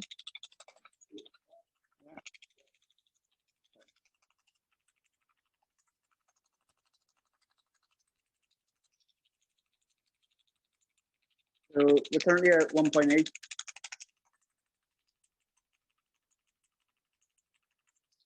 Chris isn't flinching at the minute. 1.9.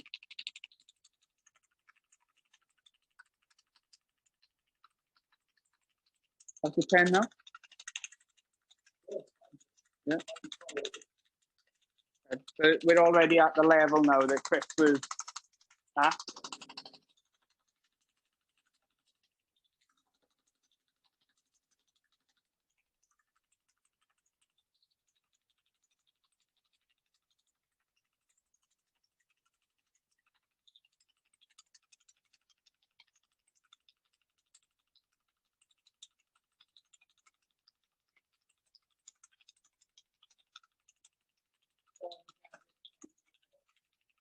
Okay, out of 10.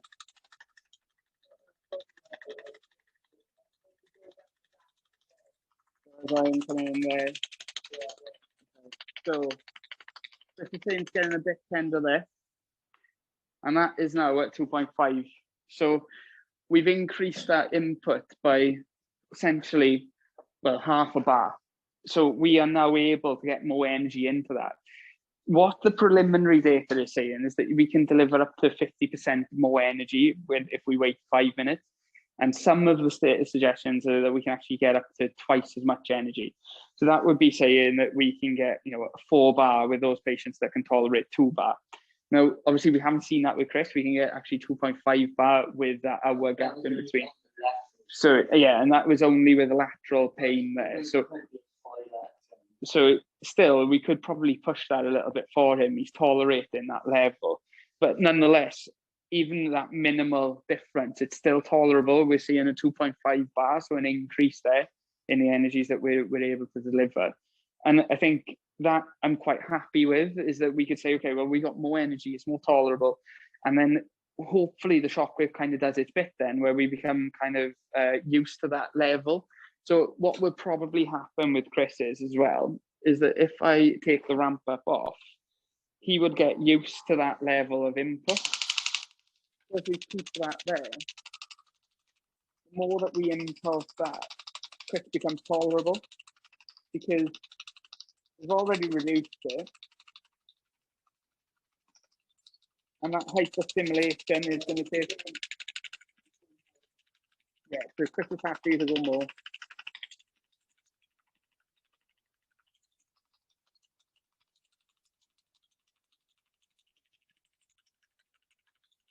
We're at 2.7 now.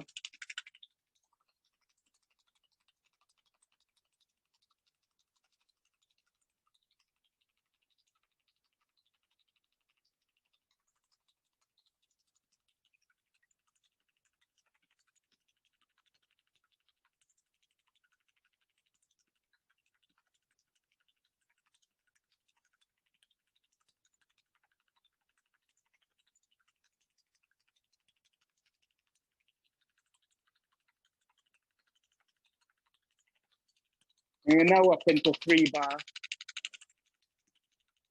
And Chris is quite comfortable with it.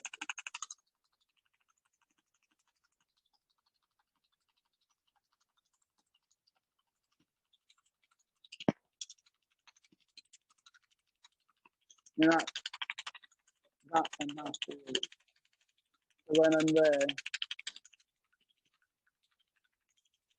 that location is the tender one for Chris. So again, with the full treatment, we're actually able to kind of progress that into 3 bar of energy in an hour. So an hour's difference has led to an increase in that energy being produced that is obviously significantly more. And what we know is, as I said, clinically, the more energy that we can provide into that tissue, the better outcomes we're going to get in both the long term and the short term.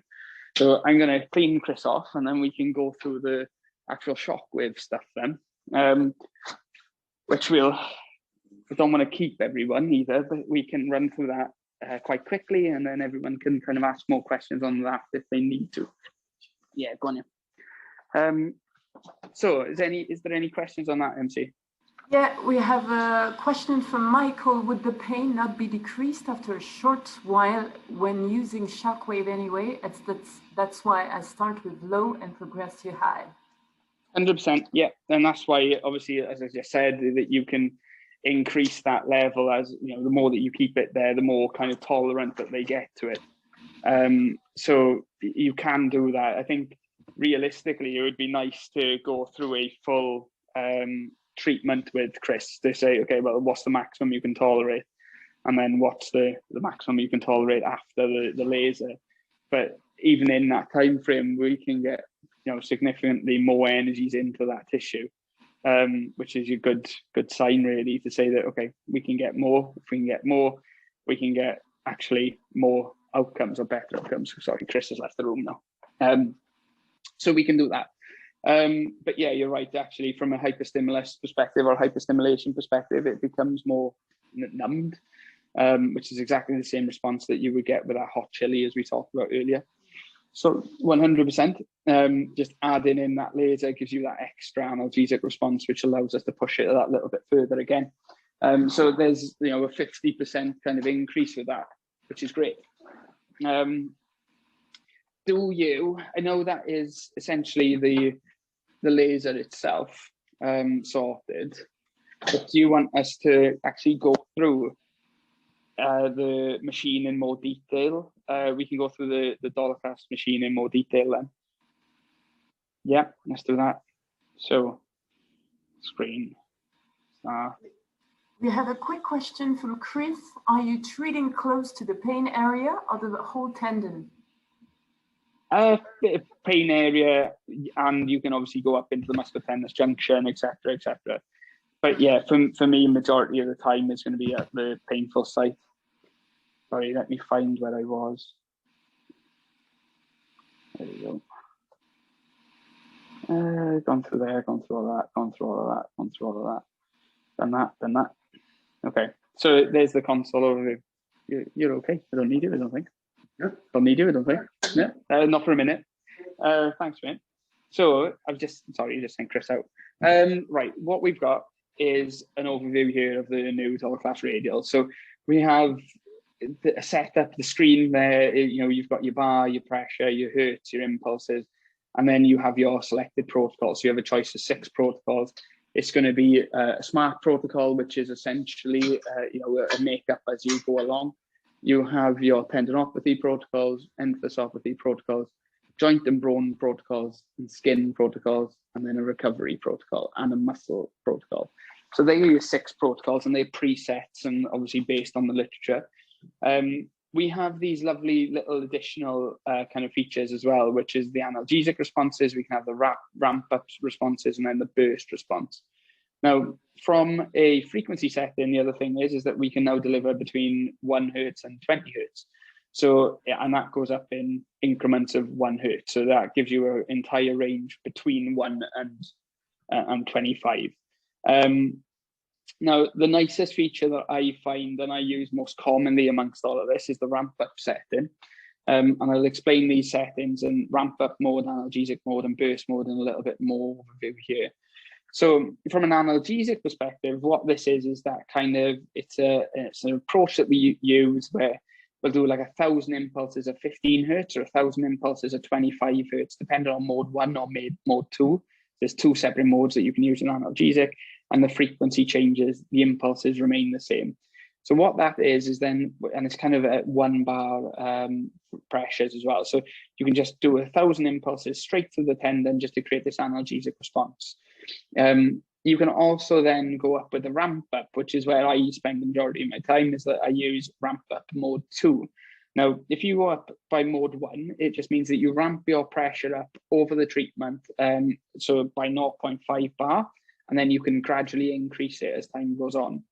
Or with mode 2, what happens is whatever level you start up it, and throughout that treatment, it will stand every 150 impulses, it will increase by 0.1 bar.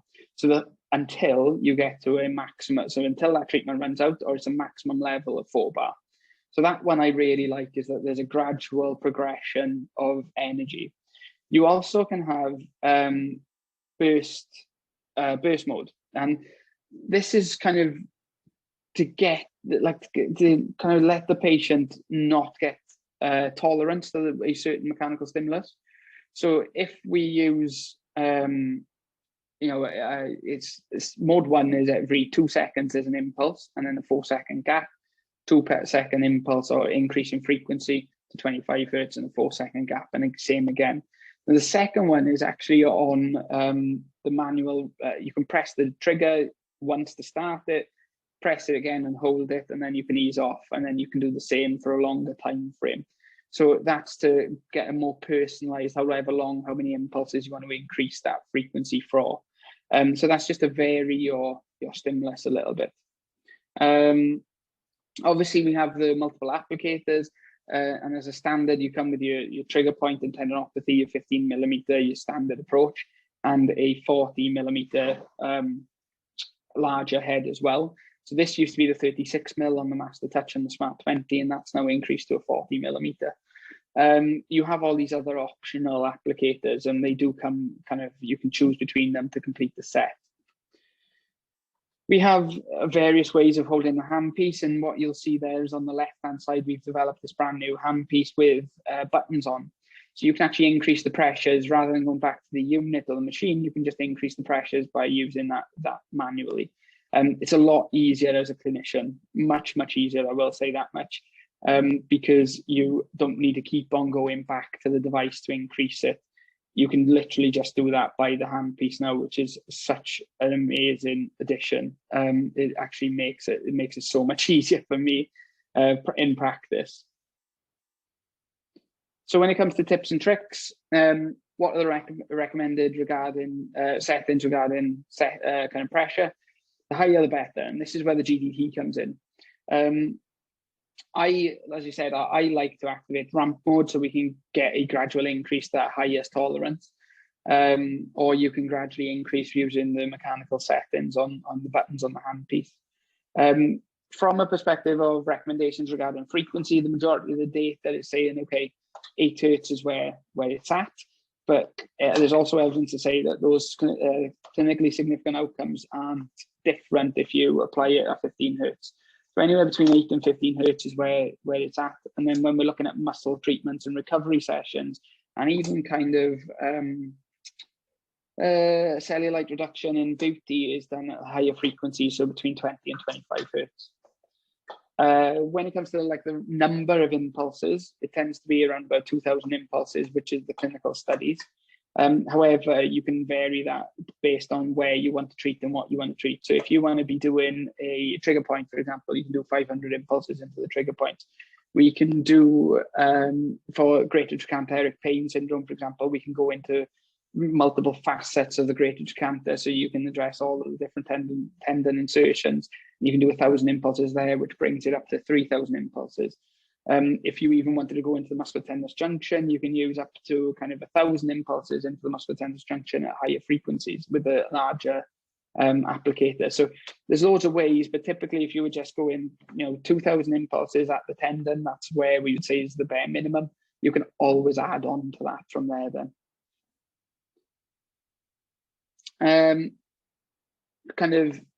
What we want to do is recommend, I always do this as a nicety for the patient more than anything. I wouldn't want to hold the pain directly on that spot, for immediately starting at the high pressures. I think that what I tend to do is if it's an insertional Achilles, I'll work into them from the mid portion and down. And then, because it's a little bit more comfortable for the patient to gradually increase into that level. MC, am I sharing the screen? Yes, I am. That's all right. I'm just checking. Dollar class. Yes, it so what would I recommend? Yeah, that's fine. I just wasn't sure. I couldn't remember if I had a complete blackout. So what are the recommendations regarding the handpiece compression? So as with the other devices, you have 3 levels of compression. Essentially, for the deeper pathologies, we'd recommend you go for a harder compression. But again, what we really say is just try and maintain a good contact. What you can find is that the compression, some of the noise of the impact sounds a little bit more tinny if there's not a good compression. So you want more of a thud noise from the handpiece really, and that's when we know you've got a good contact with the tendon or the skin surface basically. So frequently asked questions. Is the Dolcast radial shockwave treatment painful? It can be. It can be. So it can be a little bit discomfort, and we just need to be aware of that. And we want to, obviously, we don't want to we don't want to push them too much. I know that we've said the higher the energies, the better, but you may scare them off a little bit if you just go straight in a 4 bar every time. And obviously with the GDT, we aim to make that a little bit more tolerable. So I'm happy with that, really. You know, you can, and again, you can even use the analgesic mode on the dollar class radial shockwaves to try and make it more comfortable and ease people into it. Can we use it over implants or kind of osteosynthesis material or synthetic material? So that is going to be your hip replacements, your knee replacements, screws, plates, nails. And yeah, it is possible. There is no reported incidence of loosening the implant at all. Are there any case of direct contact between the applicator and the device of implants or surgical kind of, you know, we don't want to really put it directly over that implant. I think that what we would do is angle it differently so that we can get some refraction from the energies. That would be the way that I would tend to do it. So at a 45-degree angle rather than 90 degrees to the surface. Can a dollar class radial shockwave be used on patients having a pacemaker? It's not a contraindication. However, I think that what certainly like exposure of the wires should be avoided, obviously, and directly over the pacemaker should be avoided. But what I would do is I would always contact the patient's kind of surgeon to speak through this and kind of go say, well, do you think that it's okay? Some surgeons will say yes, some surgeons will say no.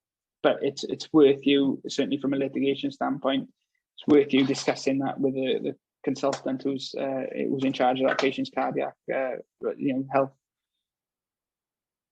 So we'll go into the more of a focused overview. Obviously, this hasn't changed. This isn't a new device, but we have your the intensity is done via 1 to 20 basically, rather than pressures or bar. The impulse counter is then kind of up in 500 impulses, and it goes up to 4,000. We definitely don't want to be using really more than that. I certainly would say 3,000 is a limit, really. Again, just because of the energies that we can deliver, and it can be a little bit more destructive. The frequencies are between 1 and 8 hertz with it, and obviously we can just select that up and down. And that's it, really. And then we have function buttons to display the average intensity, or you can display the total amount of energy and impulses that have been delivered. You obviously have your pad choices as well, which is going to dictate the penetration levels. So if you're looking at more superficial structures, then you want a deeper pad. If you want a more deeper structure, you want a more shallower pad. And that's just because of the offset in between. I think the silicon pads, Chris, yeah? Yes. Yeah, gel. And these are your kind of recommended settings for the Piezo class bed. So for a calcific tendinosis, intensity of kind of 6 to 10, frequencies of between 4 and 6, and tend to be 3 sessions of 2,000 impulses, and so on and so forth as described there. Patella tip syndrome, 3 to 6 intensity, shockwave again between 4 and 6, and then between 2,000 and 2,500 impulses in 3 sessions. What are the recommendations? Again, higher the better. We generally start with lower intensities and gradually increase. That doesn't change across the board. Once we've done that, we would then give, obviously after the shock. Oh, sorry, MC, go on. Daniel, yeah, I have actually, you were talking about the piezo class, and I was thinking about the question about energy levels, because I have the slides I wanted to share. Yeah. I wanted to show you, maybe I could just share it quickly. Yep, do you want me to stop sharing? Yeah, share screen, yeah. Can you see my screen? Yes, got it. Yeah, so these are the shockwave settings of the Swiss dollar class and piezo class. Obviously, the Swiss dollar class is not the same machine as this one we were referring to, but the Swiss piezo class is the right one. So here we have the rise time, peak positive pressure, and maximum positive energy flux density. Yeah, 0.4. Yeah, 0.4. Yeah. So we can, yeah, perfect, brilliant. We can get up to 0.4 millijoules per millimeter squared with the Piezo class.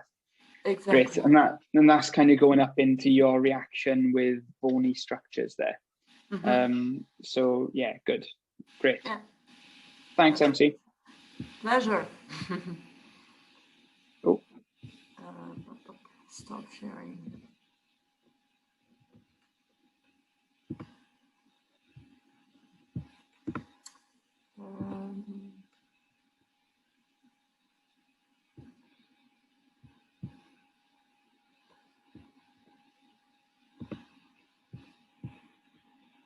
How can I stop this sharing? Technological difficulties all around today. Yeah, we need to be flexible and that's There it. you go. Perfect, thank you.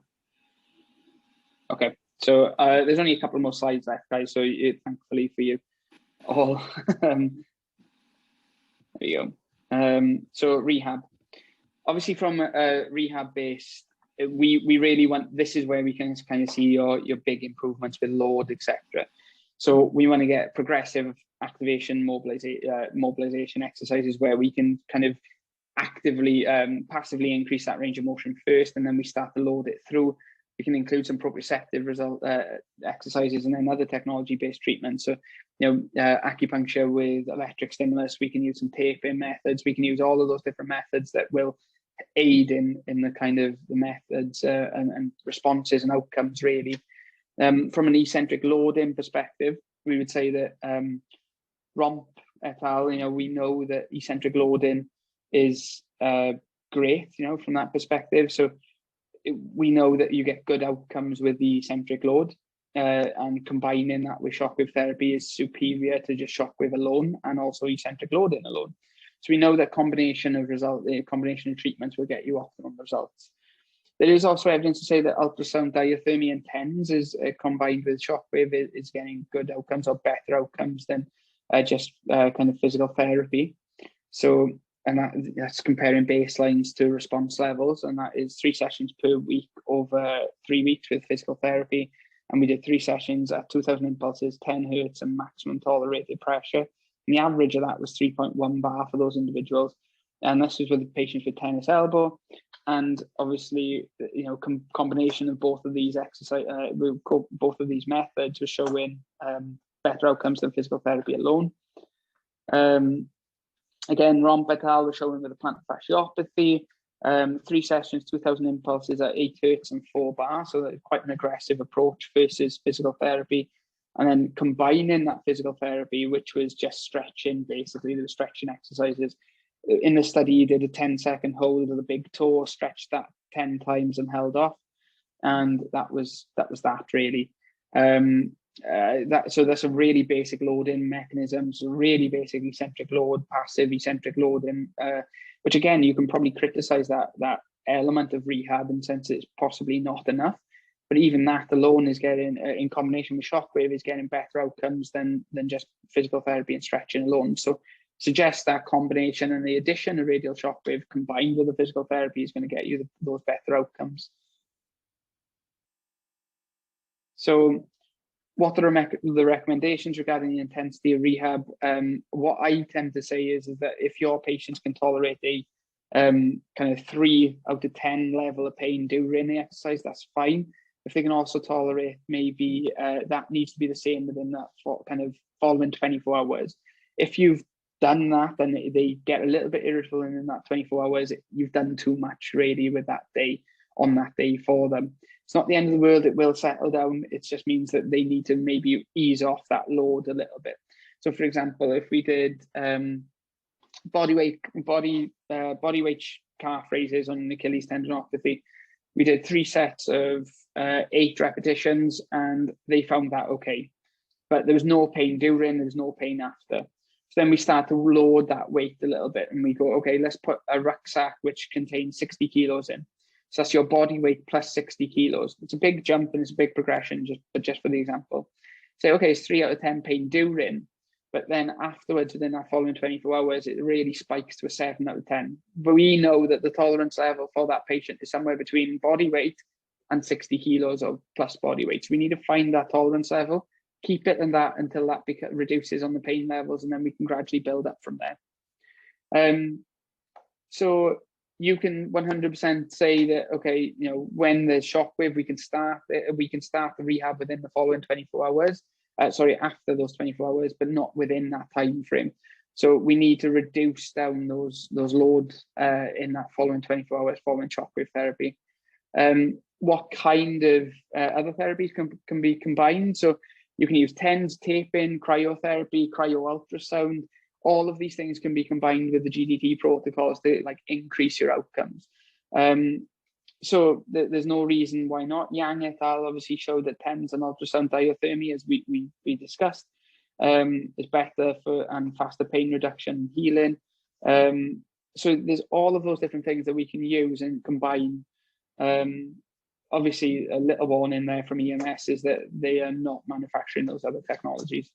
But Reese in London is using one of the cryo-ultrasound devices, and he's been using it alongside the GDT, and that seems to be helping as well. So there's, you know, although there's no direct evidence for that in the literature, anecdotally, there's some good evidence out there. So from a follow-up perspective, we want to track the patient success. We obviously want to reassess their VAS scores. We want to increase or assess their range of motions. And then we schedule that next appointment. And then obviously make sure that we're kind of enthusiastic about that care, really. And the PEDRO database. The PEDRO is obviously, we know that the PEDRO database supports the shockwave usage. There's 35 out of the 45 studies are using the Swiss dollar fast device. So there's, you know, significant evidence there in support of shockwave for these range of conditions. And, you know, we've been through that before on many occasions. So we know that it's safe, efficient, and effective. Long-term effects, as we said, radial extracorporeal shockwave therapy is safe and effective in recalcitrant plantar fasciopathy. So a really stubborn plantar fasciopathy. At 3 months and a 12-month follow-up, we had a reduction of 72% at 3 months, and then it was further reduction at the 12-month follow-up, and that's compared to shams. But then it's obviously more efficient when we combine it with the eccentric loading from the Romp and Foley study back in 2009 and 2015. And obviously when it comes to plantar fasciopathy stuff, when we compare it to injections, it is superior in both the short term and the long term for a steroid injection. And that is up to 2 months. But there is a study that looks at that over a 2-year period as well, which I think is showing that there's I think it's with the hip though, that they're showing at 4 months that there's no significant difference, but at 2 years there's a significant difference. And I think that it's the fact that the steroid obviously has that immediate analgesic response, but then over a time frame that wears off. Whereas what it's suggesting is that the long-term effects of shockwave is actually superior and lasts for up to 2 years. And osteoarthritis as well, obviously for shockwave for osteoarthritis. Of the knee particularly, using an RCT, group 1 was using 1 session of shockwave, 4,000 impulses at quite high energy. So this was using 0.25 millijoules per millimeter squared. So that would have been with the power handpiece or focus devices. I think it was actually focus device in this one. For 4 weeks, so 1 session a week for 4 weeks. Placebo group had kind of, well, obviously a placebo of that treatment, and the pain reduced VAS and disability were evaluated before the treatments 1, 4, and 12 at week 12. As you can see, there was a significant reduction in all of the VAS scores throughout week 1, week 4, and week 12 compared to the placebo, as mentioned. So that is it from a slide perspective. Has anyone got any questions regarding all of that? Yes, there are a couple of questions, and especially we had a question concerning the cost of the machines, but I will, well, I need to, yeah, this question is for Chris and Algios, our Algios partner. So I'll forward you the contact details. I think it was Elena who asked the question. Cool. Yeah, not for me, that one. Sorry. Maybe I put the video back on. Yeah, from here. So we have questions. Yes. Cost of the machine. So we have another question from Tor. Do you use radial pressure wave device as a diagnosis tool? If yes, could you please explain how you do so? Not as a diagnostic tool, no. I use ultrasound really as my main diagnostic tool for tendinopathies, etc. I don't use it from a diagnostic perspective. Only from a treatment perspective. I mean, you can. I don't suppose you can use it as a trial period. So if you think that if it's potentially this as a cause of your pain, you can trial treat it, and if it responds, great. If it doesn't, then obviously it's possibly not that. You need to investigate and rethink of your pathology then. So that's what I would kind of advise, is that obviously if you have a clinical suspicion and it's appropriate to treat, then please do. But there's no way that you can diagnose with a radial device specifically. All you can do is hopefully treat, and then if it responds, then your diagnosis was correct.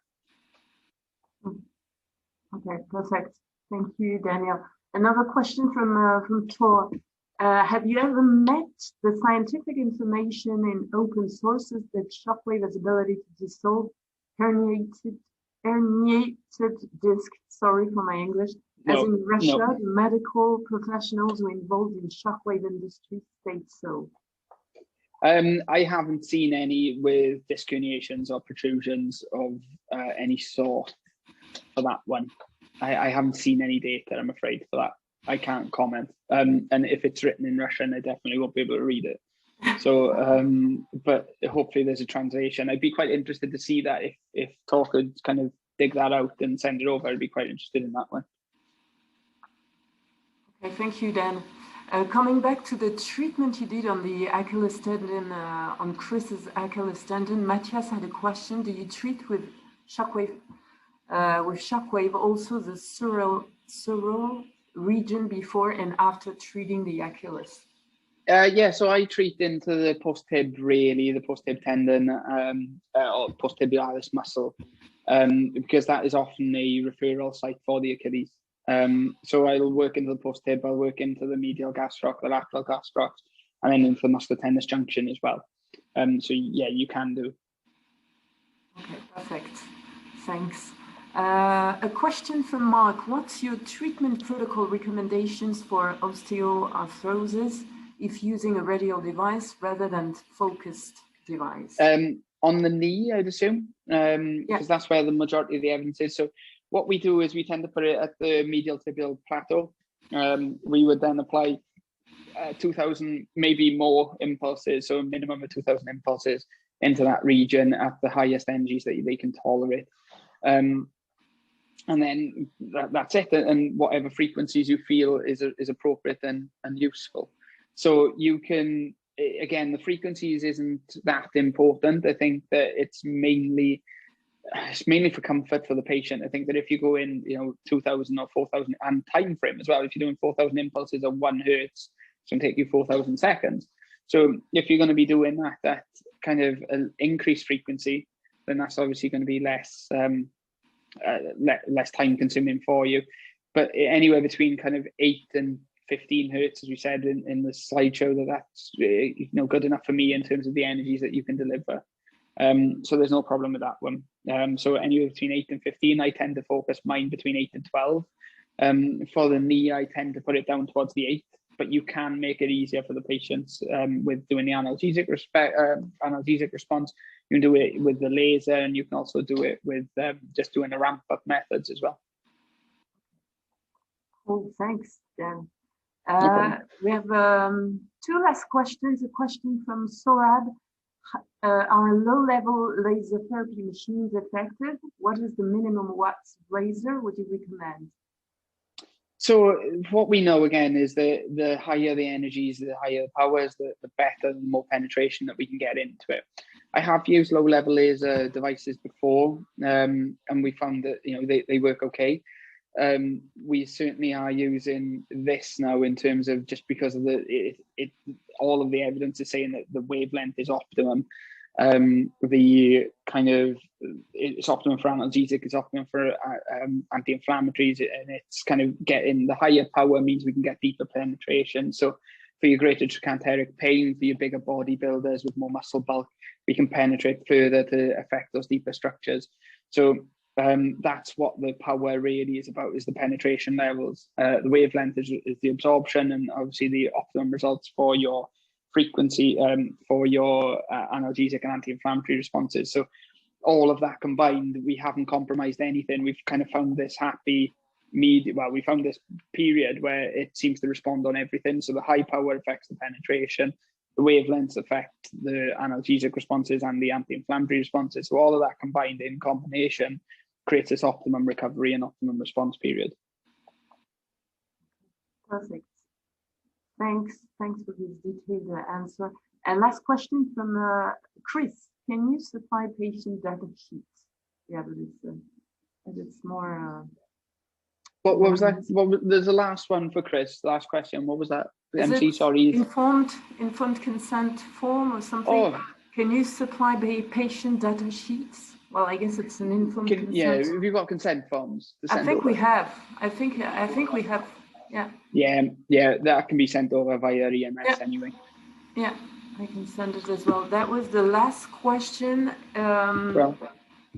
If anyone else has any question, please do so, because we are coming to the end of our webinar. So, and that was a great session, sharing practical and theoretical. So no more. Brilliant. Thanks for having me, MC. I've enjoyed that one, actually. Enjoyed that. Yeah, thanks, Dan, for this session. That was great for this first session, including theory and practice. It's always nice. Thank you all for your participation. We hope you enjoyed the webinar. Please stay tuned, because we will have soon our next newsletter about GDT particularly. So stay tuned and you'll receive it by email. Also, if you need more information, please send us an email or contact us if you need information about pricing, about contacting Daniel about specific pathologies. Please do so, and we'll be happy to follow this up. So thank you very much. Have all a great weekend. Thank you, Dan, again for your thank you. And thank you for having me. See you next time online. Bye-bye. Bye. Bye-bye.